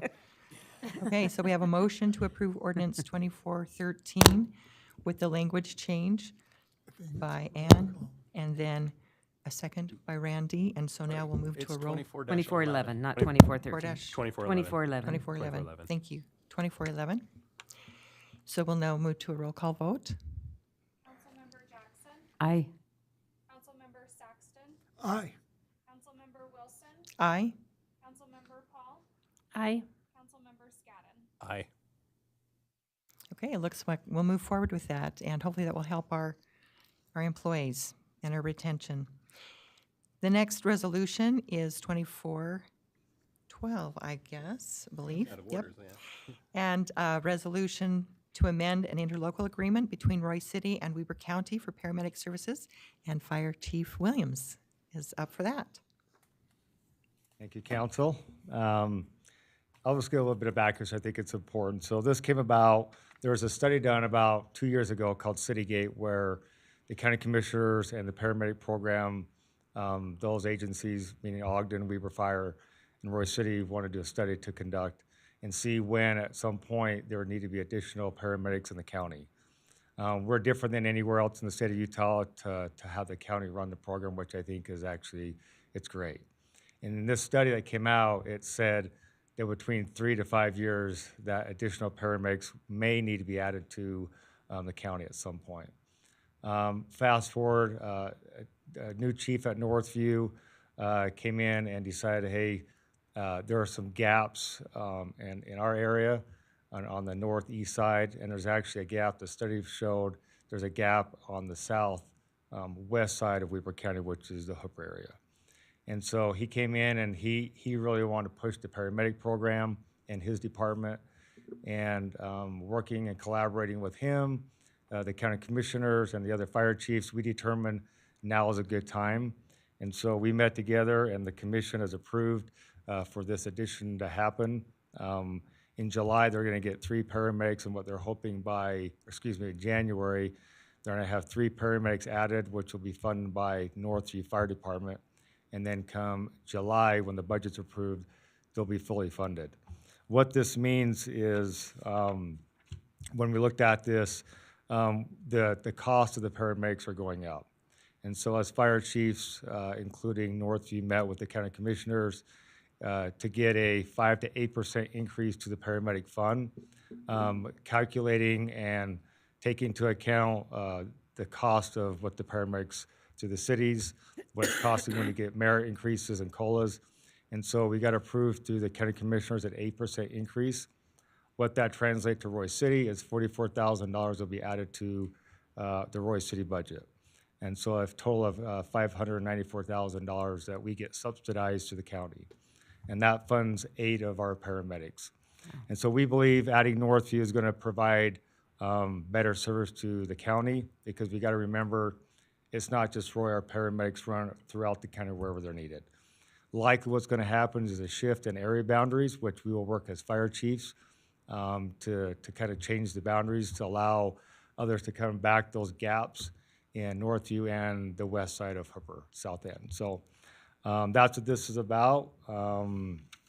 Any other questions that I could answer towards this resolution? It does reset the timeline, so January 1, 2025, it'll begin, and then in 5 years, unless there's a change, we'd have to amend the agreement. So, any questions? When you're saying 44,000, is that a total amount per year? Is that? Yeah. Yep. So that'll be addition. Originally, we had 550,000 that were being given through the county. We get the additional 44,000. And so that's something that was actually really good by the commissioners. We thought we'd get maybe 5%, but explaining that the cost of the medics in the program and the employees, what they cost us, it's a great addition. So we appreciate the commission and the other fire chiefs for getting this done. So it's good for Roy City and good for the county. Right. Thank you for your work. Yeah. Any other comments or questions? Nope. Do I have a motion to approve ordinance 2412? Your So turn, moved. Sophie. Okay. And a second? I'll second it. Okay. Roll call vote. Councilmember Wilson, Aye. Councilmember Paul, Aye. Councilmember Scadden, Aye. Councilmember Saxton, Aye. Councilmember Jackson. Aye. Well, great. We've accomplished a lot of actions today. And I guess we'll move on to discussion items. And Matt's up for that. Yeah, I will be happy to lead this discussion. This is something we've talked about a few times before. The Connection magazine, if you've looked on Facebook, I got it sent over to me. They actually posted something that the company is dissolving. And that being said, we actually had the contract until the end of the year, but there will not be a December issue of the Connection magazine. So the last issue that was just released in November was the last one. That being said, the reason why we wanted to have this discussion tonight is because we wanted to know what next steps we should be taking. In previous city council meetings, we have talked about different things, different ways to be sending out newsletters or not sending out a newsletter. We've gotten a couple examples, a mock-up example that Brittany has put together. You had that in a packet a couple of months ago, and now you have a brand new one. Just a couple of ideas, fresh ideas. West Haven is going to be doing a digital, they have been doing a digital newsletter. They also use Express Bill Pay just like us, and that's how they distribute this newsletter, is just electronically. North Ogden City, as you know, they were a Connection partner, and they were actually the first city to have the Connection magazine, and they have now discontinued that service as well. What they're going to be doing is they're going to have the next 3 months, I guess, January, February, March, that they're going to be sending out a newsletter through their utility bills. We've discussed doing something like that similar here, but they're only going to be doing it for 3 months, and then after that 3 months that 3-month process, they're going to be advertising that you can come pick up the newsletter at the city offices or take it to grocery stores or put it in a library, fire station, different community places, senior center, and that they can come there and then also send it out electronically, I believe. So these different ideas have obviously different price tags. Despite some of the issues that we were having with the Connection magazine, we were getting a pretty good deal from them. If we were to do something similar, meaning that we saturate the mailers, sending it to every single, not individually to their house, but kind of distributed like junk mail, that would be about $3,000. If we were to do something like that, similar to what Connection magazine was going to be doing, our total price tag would be around $70,000 a year. Connection was doing it for about $36,000. If we wanted to send it out through the utility bills, you have to understand that not everybody gets a utility bill, but we're basically saving on postage, that we could send it out through there. We've already talked to the data center. So the only thing that we'd be responsible for is about 8,400 of those newsletters being sent out with the utility bill, and the rest remaining going out through express bill pay, and that would be the cost of about $20,000, $20,400. And then just food for thought, we've been paying about $36,000, so that would be a little bit of a savings.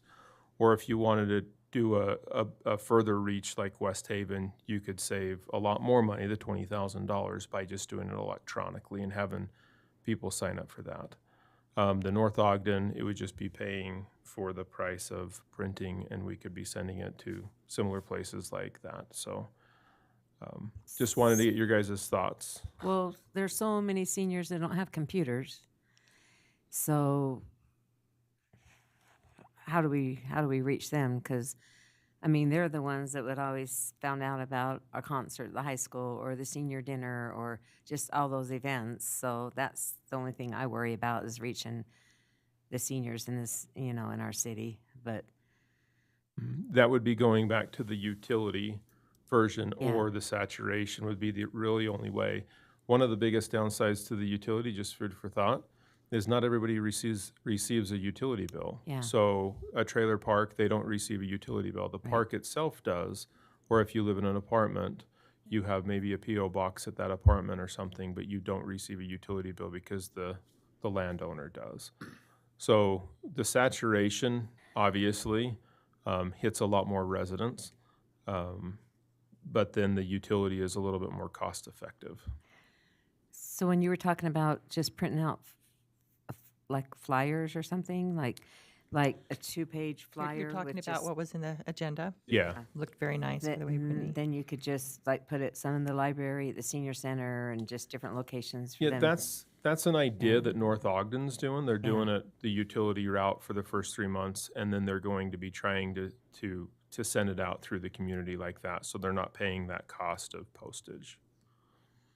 I So would yeah, kinda- that's an option. I would kind of like to see us do something digital and see how the digital goes with the options of at the library, at grocery stores. There's so many places and so many things you can put up so that they could have it and have access to it. But I think once you set the precedence of digital and explain the cost, you know, that to me right there is, I like the cost Yeah, of 'cause- digital. Yeah, because the digital cost going through express bill pay doesn't cost us a thing, correct? That's correct. Right. Zero. I would kind of like to see that route taken. How would that affect those that still don't get the bill? They still wouldn't get it digitally. You just have to ask them to sign up for their email sort No, of thing? Don't we have all the Yeah, we emails? have all the Yeah. emails because when you sign up for non-bill pay or you have to provide an email address because they still send you. But we're talking about, there are many people that don't get the bills because they are renters or they're. correct, Mm. correct. Yeah, we could do Apartments. something where you sign them up. There is And we could- services to and- send that out as and- well. And we can turn around and just leverage our Facebook page to turn around. We post out and link out to the whatever newsletter we have just on our website. Yeah, we Well, just there's still post those it there. people that don't have a computer. I mean, I Right. can't tell you how many Like- people have been calling Roy High to get tickets, and I tell them you have to go online and get them. And they're like, QR code. They're like, I yeah. can't do that. I don't know how to work a computer. And so we're having them come to the high school to help them because I'm like, your phone has to be your ticket. And it's like a lot of people just, you know, I don't know. I think that's why we have to make the option of some at the city, some at grocery stores, still have the options, to pick up a paper copy where needed, if they want it. I mean, I wouldn't take that away. we just would have to get the word out somehow. I mean, then we're gonna have to hire a paper delivery boy to go around and put them out the No. grocery stores. I mean, I could see him having it at the senior center and maybe here here and then the library, maybe 3 locations. I don't know. That I when don't you know. said I don't know what the answer $3,000, was that for the bulk mail route? So that'd be $3,000 a A month? month. Correct, yeah. It's Mhm. about 36 It's a about year. equivalent to the price of print too. And then the print was $20,000 a year. That For was the 8,400. For the 84, that was Just for 20,000. utility, meaning that there would be, another couple thousand getting it electronically because they've opted electronic only. So I've been involved in 2 different boards recently in the last year that we're trying to transfer over to the electronic. And we're even talking about a younger population. And the reality came in, they said, well, if you send it to me electronically, I'm just going to ignore it. I'm not going to look at it. But if it comes to me, I at least pick it up and I look at it and then I say, oh yeah, that's something I should look at either now or later. So the reality is it's going to be a lot of work, and I'm not sure, Brittany makes things look easy, but it's going to still take part of her time. And I am not convinced that electronically we would get a large number of people actually looking at them. And then Anne talks about, the other population issues. I don't know that I have a specific solution, because the print is going to be part of that cost. That's the $20,000 for 8,400. I guess if we just put them places, then that would be less. But again, that's the reality of who's going to go to the newspaper stand to buy their newspaper or pick it up. So just bringing up other ideas that the actual real efficacy may not be anything what we're hoping. So what about, oh, sorry. No, go ahead. What about color versus black and white and paper versus like a nice paper? Is that, or are you Those talking costs- minimal cost? That's Yeah, your you are talking minimal. with minimal that. black and white. Correct. white yeah. paper, It does nothing save a little bit of fancy. money, but Yeah. yeah. It's, Okay. No, and I was going to say, the state of Utah's actually gone full in on paperless. Like the DMV, you Mhm. don't get a paper postcard in the mail anymore. No. If you want to get that notification, you have to sign up by email. I know because I just had to register my car yesterday because I was a month late. But that's neither here nor there. So again, like this notion that I think there's an appetite for electronic, and I think we should probably start there and then see if we get any type of pushback. Because again, just budgets being what they are, just being, fiscally responsible from that perspective, I think is paramount at this point. Well, hopefully, if the seniors don't hear anything and then they call the city and want to know what's going on, maybe we can have something for them if they could come by the office and pick something up. We yeah. could print something out, Yeah. or say, ask your neighbor to print out something for you, or your grandkid or your kid, or I don't know. I guess they would all just figure it out eventually if we just did it digitally to begin Print on with. demand. I mean, that's the thing is if somebody calls into the city and says, hey, I haven't seen my newsletter, we can be like, oh yeah, we moved from paper distribution to Yeah. digital. Do you have an email address? And then we can. And if they say no, then we can say, well, we can print out something Yeah. for you If you want to come into the office, we have Yeah. paper copies that we can take and provide for you. I don't know. And that but- doesn't cost us You anything. do it at the because- senior center and you Yeah. give options. I mean, I wouldn't take away all options. I would No, print some no. to where And again, our- they could get them. Yeah, and Yeah, our maybe print- ask Kathy to ask. I'm sure she would be Yeah. happy to Yeah. take them over there, yeah. Yeah. I I mean, would say just- it's a very limited amount of people, is you know. very Yeah, um, because maybe a lot of the people over there have computers, but maybe some don't, Yeah. so. And our print costs, we can keep it all in-house too. We have color friggin' printers and we're paying for them. So may as well take Yeah. advantage of that. When you So talk who's about- going to write the digital copy with all the info on it? Is that Brittany? I think that's another discussion that we need to have, not to jump the Yeah. gun on it, but I wanted to have it tonight too, is when we were doing the Connection magazine, we had roughly about 8 pages, and this current newsletter is about 4, so 2 pages front and the back. And the reason why we did that is because if we wanted to put it in the utility bill, it would be free to put it in the utility bill and mail it out as well. Electronically, we would be, limitless. We could do as much as we wanted.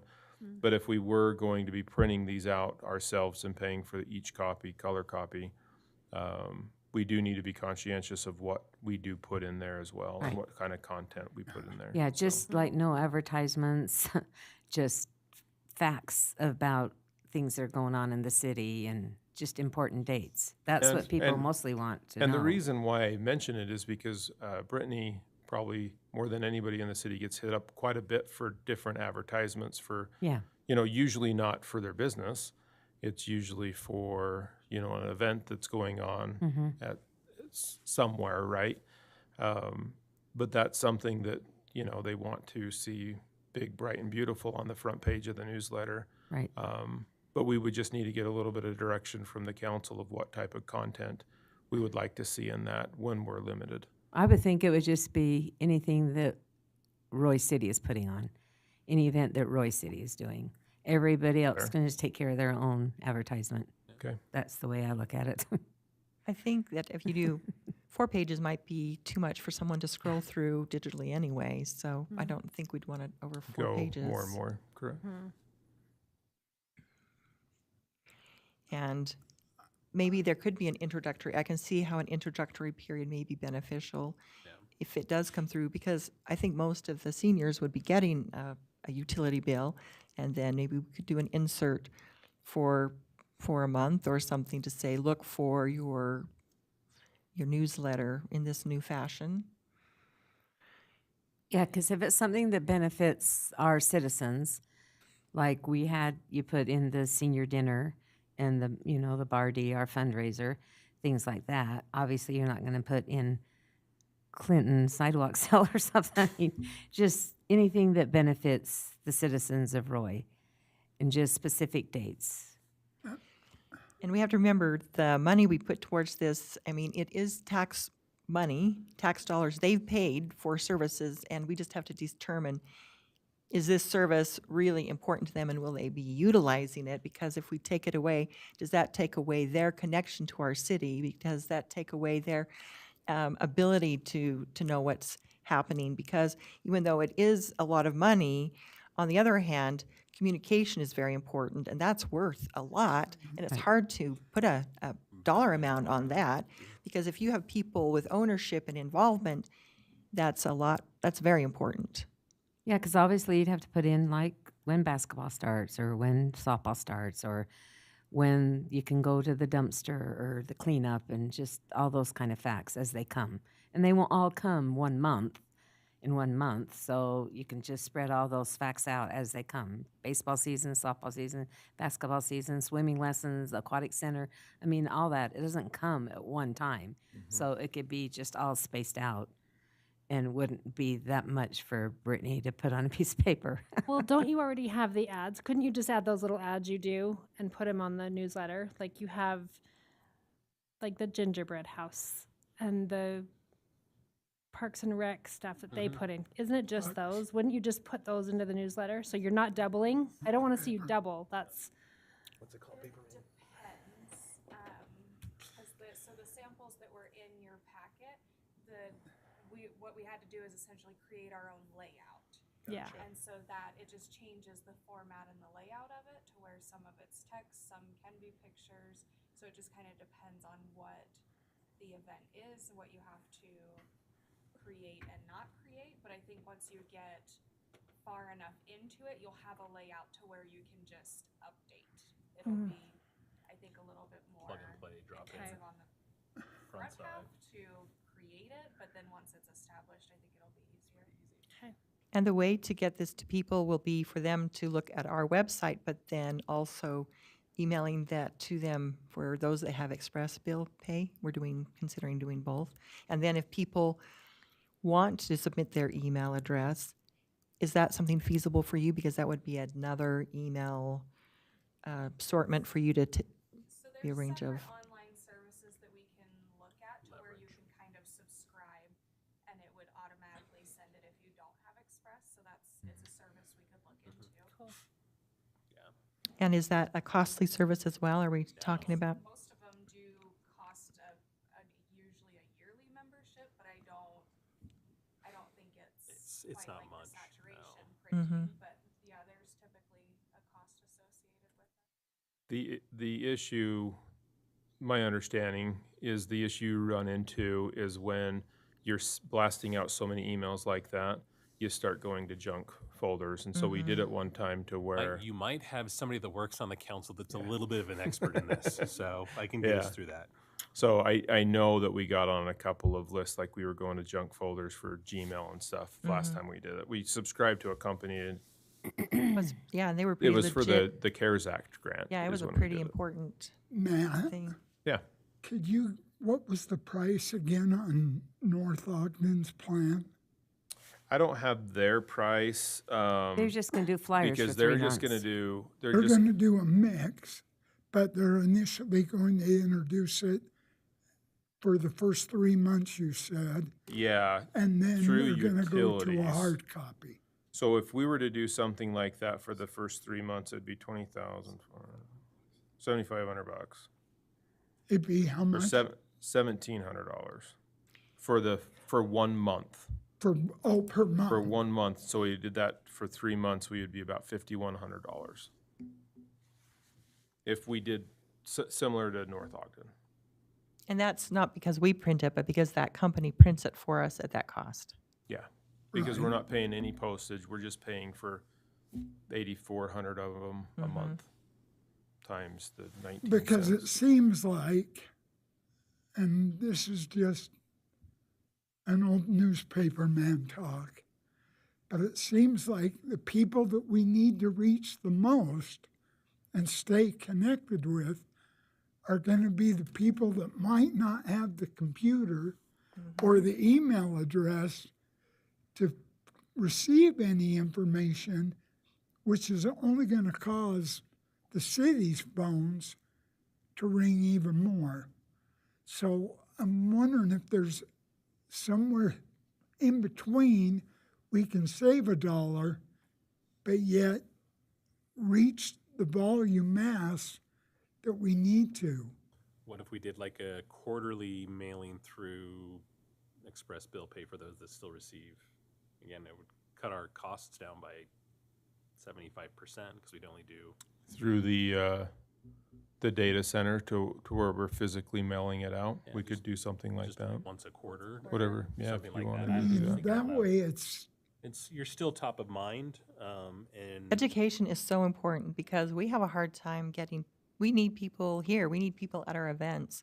And how to get that, I mean, that is definitely worth money in my opinion, because we are educating the people that are funding all of these yeah. programs. I mean, And so if you divide it out, for $1,700 a month, so that's 20 cents for the printing for the 2 pages, it sounds like, so.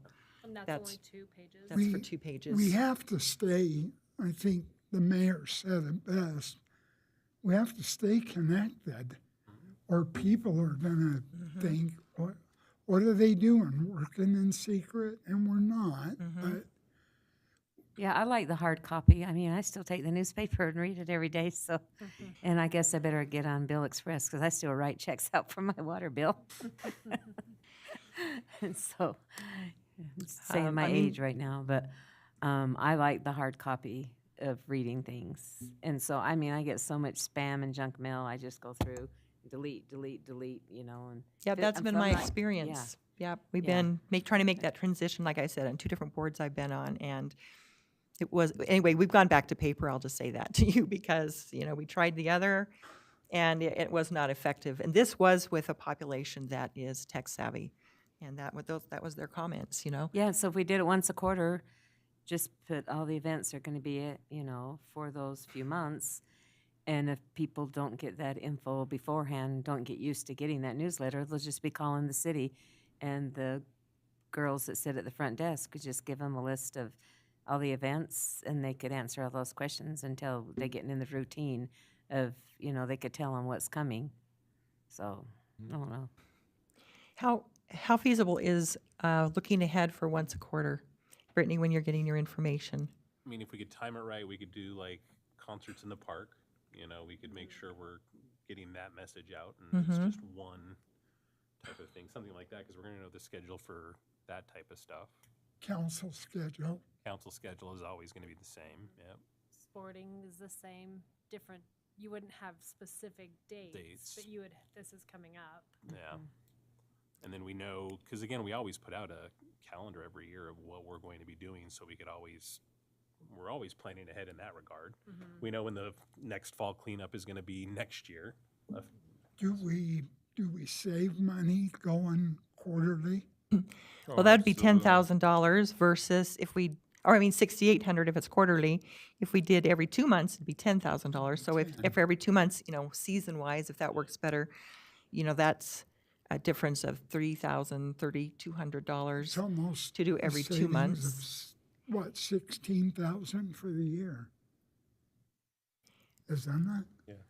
Yeah. We were roughly at 36, 36, yeah, yeah, actually. so that's a savings.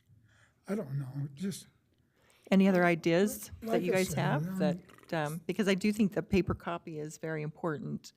Okay, so let me just, so we're saying every 2 months, so we would only be on the hook for 6 creations of a newsletter a year. And again, we already know typically what we're doing 2 months in advance. And that's 20 cents a bill. That's, for 20 cents a person, when you think of how that divides out I don't for And I'm trying to taxes. give you less work is where I'm going to. That's why I'm looking at you, because I was like, as the person that would be putting this together, quarterly would be good. quarterly is only, yeah. Quarterly might be just a little bit, maybe we could see how it might be Yeah. just a little too far when we've got things that are coming in, it's, that means everybody has to plan. There really doesn't give much wiggle room for something that comes up, Yeah. but, I'm telling you, I'm a hard copy kind of guy, so. Yeah, me too. if- That's because we're older, Brian, but I'm older than you.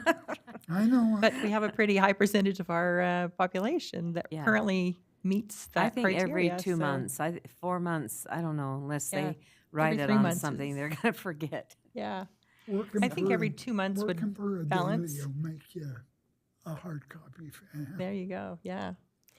How do we feel about at least trying it? I mean, we try it for a few months. If it doesn't work, we change it. I guess it's not that big of a And we'll have to change, train right? everybody anyway, because they're gonna all be calling, "Where's my Connection magazine?" Yeah. So, I mean, that my way- kids that are in their 40s never read the Connection magazine that live in Roy.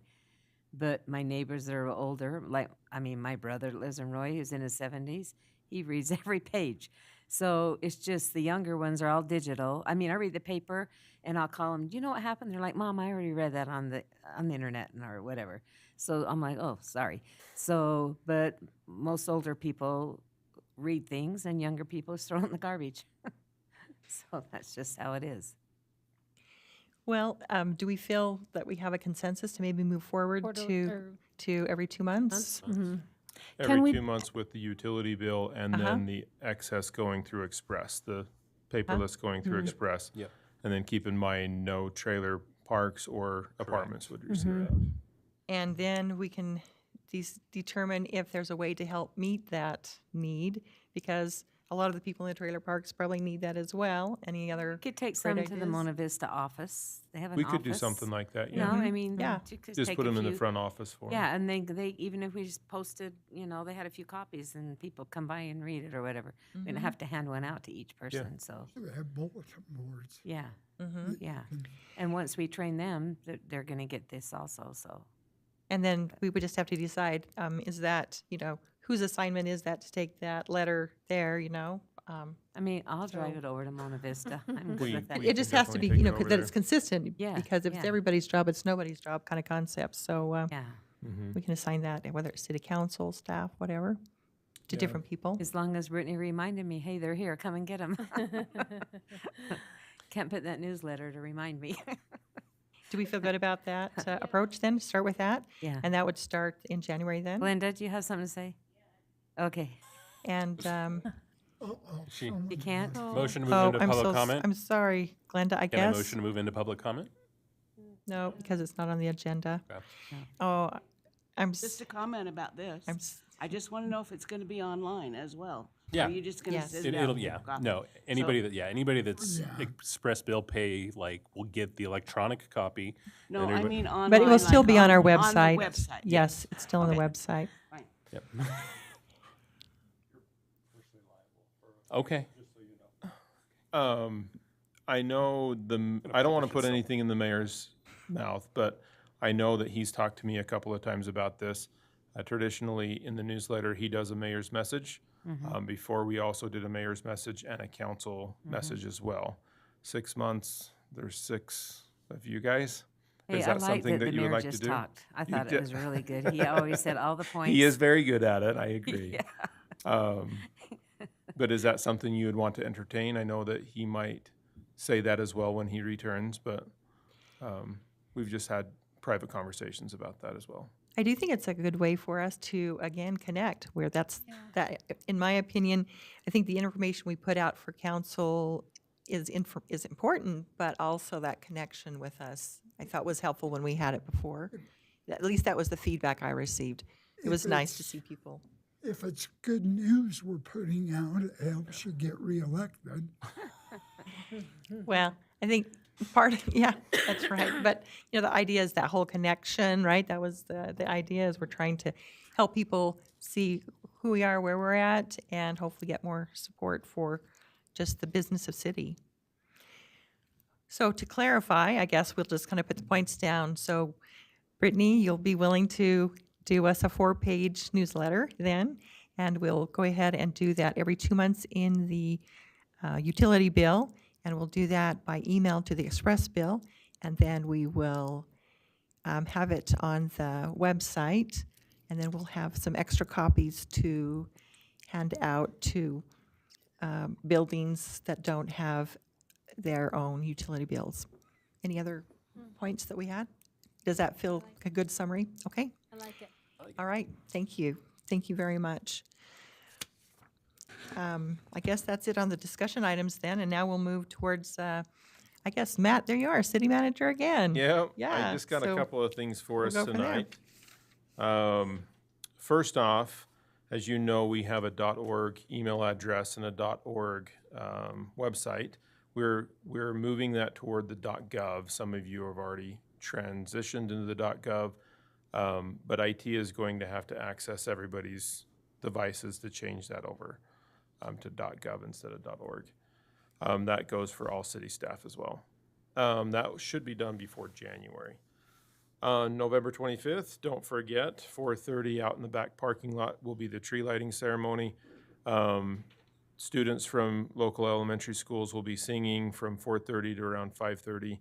And then the tree lighting ceremony will, or the lights will turn on around 5:30, and then we'll be open until 7 p.m. with Santa Claus and stuff. So, or I guess they should say a special guest is what they keep on saying. So please come out to that. Updates on the lift station. This is Scadden's neck of the woods. They do have the building done. We were waiting for power, and they actually just got that installed. And so it's just a little bit of cleanup over there with the generator, things like that, getting to make sure it's working. And then sometime at the first of the year, we'll go live and start lifting the sewage over down to North Davis Sewer District. So that's coming up very, very soon. Also, next Wednesday, that is November 27th at 11 a.m., you may have seen an email. We've been asked to go feed the seniors at the senior center at the Roy Hope Center. Please give us a head count for the people that can come attend that, just so we know we have enough people to serve. So if you're available for that. And then last but not least, Roy High football team, big congratulations to them. Hopefully a bigger congratulations on Thursday when they win the game. But that's on this upcoming Thursday, 11 o'clock. We are doing some things around the city to help them out. I know the police is helping them out the day of when the team leaves. The fire department is. Parks and Rec has been great doing things. Public Works has put the banner up on the fire station. I think they've since moved it so it's a little bit more visible out in front of the city offices. But I do need to ask the question. Roy High School is in need of some funds, and it has been requested, not by the high school, but just by, general conversation, if we would like to participate in funding any of the things going on with the buses and things. So I wanted to turn that conversation over to the council. I have to tell you that when we were doing the high school, when we go over and feed the sports teams, we did save quite a bit of money there. And so in the budget, if we do a charitable contribution, this is what I'm getting at, you have to do some type of study in the government. But because we have already allocated money for Roy High School in the budget, that study would not be needed, but it would just take your direction to give me, to have me cut that check. So I'll turn that time over to you to discuss it. Okay, well, I've been fundraising myself also for this event. I mean, we haven't last time we went to the state playoffs was 2014, and we lost, but we did beat Bountiful in 1981, 16-14. And I can't tell you how fired up the citizens and the student body is for this game. Unfortunately, the district doesn't have enough funding to help us get all of our buses down there.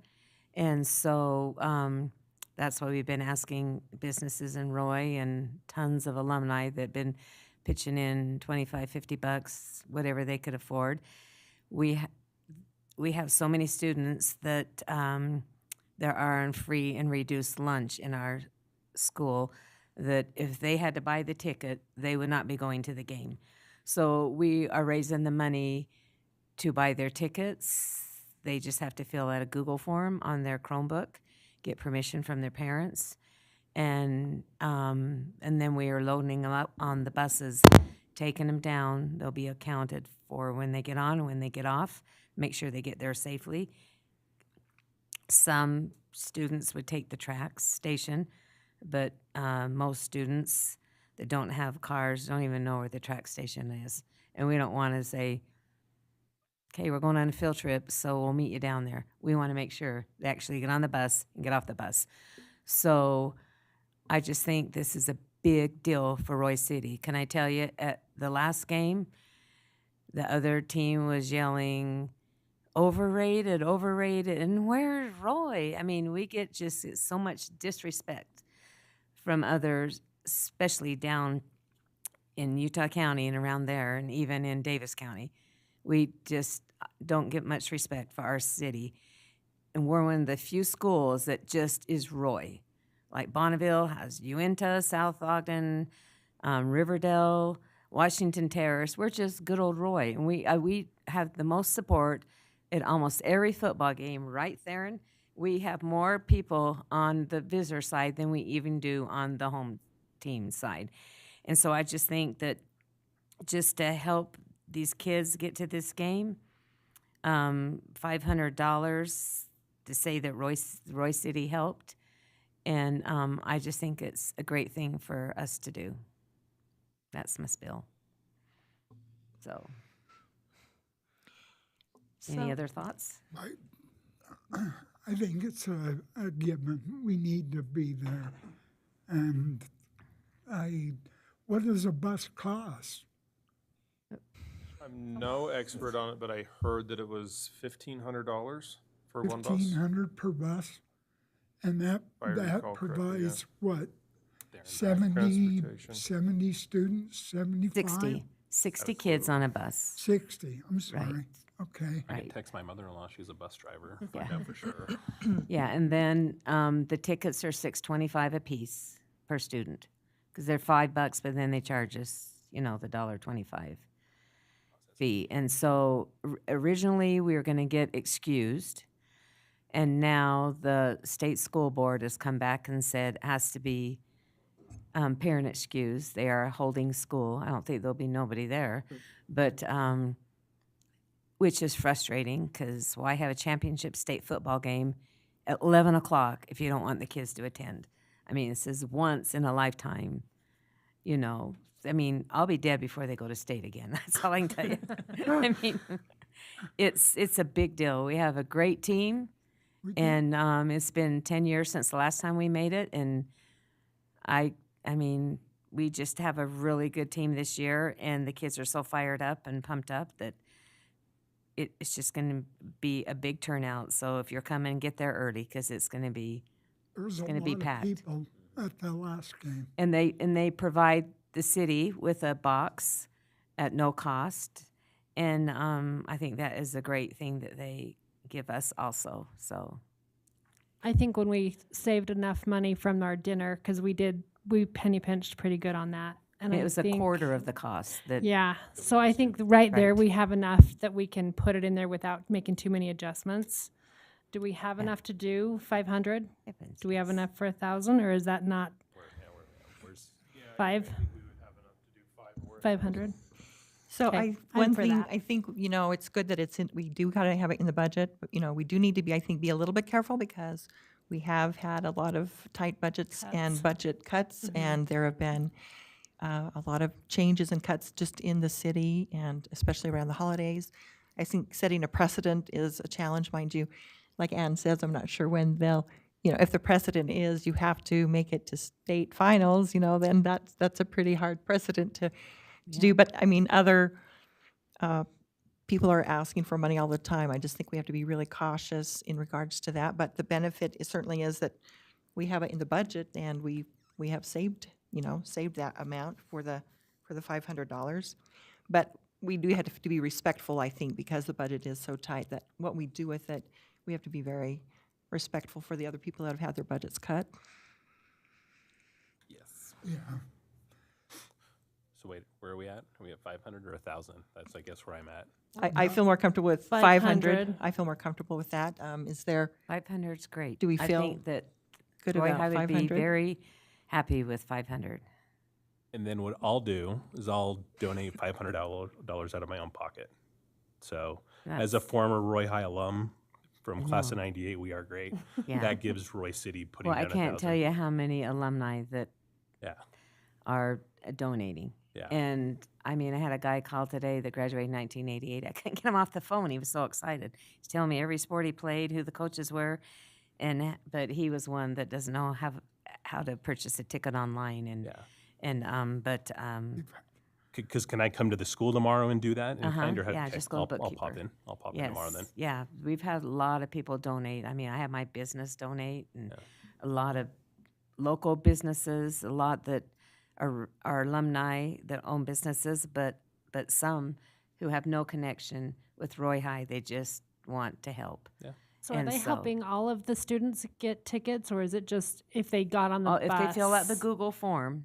And go on the bus, then they can get the free ticket. But they're Okay. paying for all the teachers to go too. Good. Okay. But the teachers have to get their own subs now, and so I and don't then the think there'll sub is be just any. going to turn on the game anyway. Yeah, So it's yeah, like such that's what we said. that's- Take them all down to the little theater, turn the game on, and because no my lesson one's- plan would be like ksl.com/ Yeah, because it's going to be televised on KJazz. Yep. So, but yeah, it's a really big deal, and we feel really confident, and the team feels really confident that we're going to bring home the championship. So, we're Okay. hoping. Do we feel good about that then? Yeah, $500. $500. Matt takes care of the money for us. Yeah. Okay, great. Anything else that you had you wanted to review? Thank you.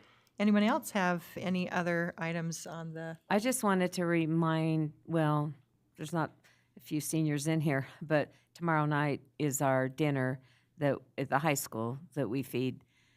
Well, we printed out 500 tickets. I'm hoping no more than 400 come, because that's what we're planning on. But the dinner's at 5 o'clock, and then the play is after, and it's Thanksgiving dinner. And we'll be ready for them. They'll be out in the hall at 4 o'clock, because they all want those coveted seats with chairs. And so, That's yeah. nice for Yeah. Roy to do that. Yeah, Yeah. I've had a lot of good feedback from my area. Yeah.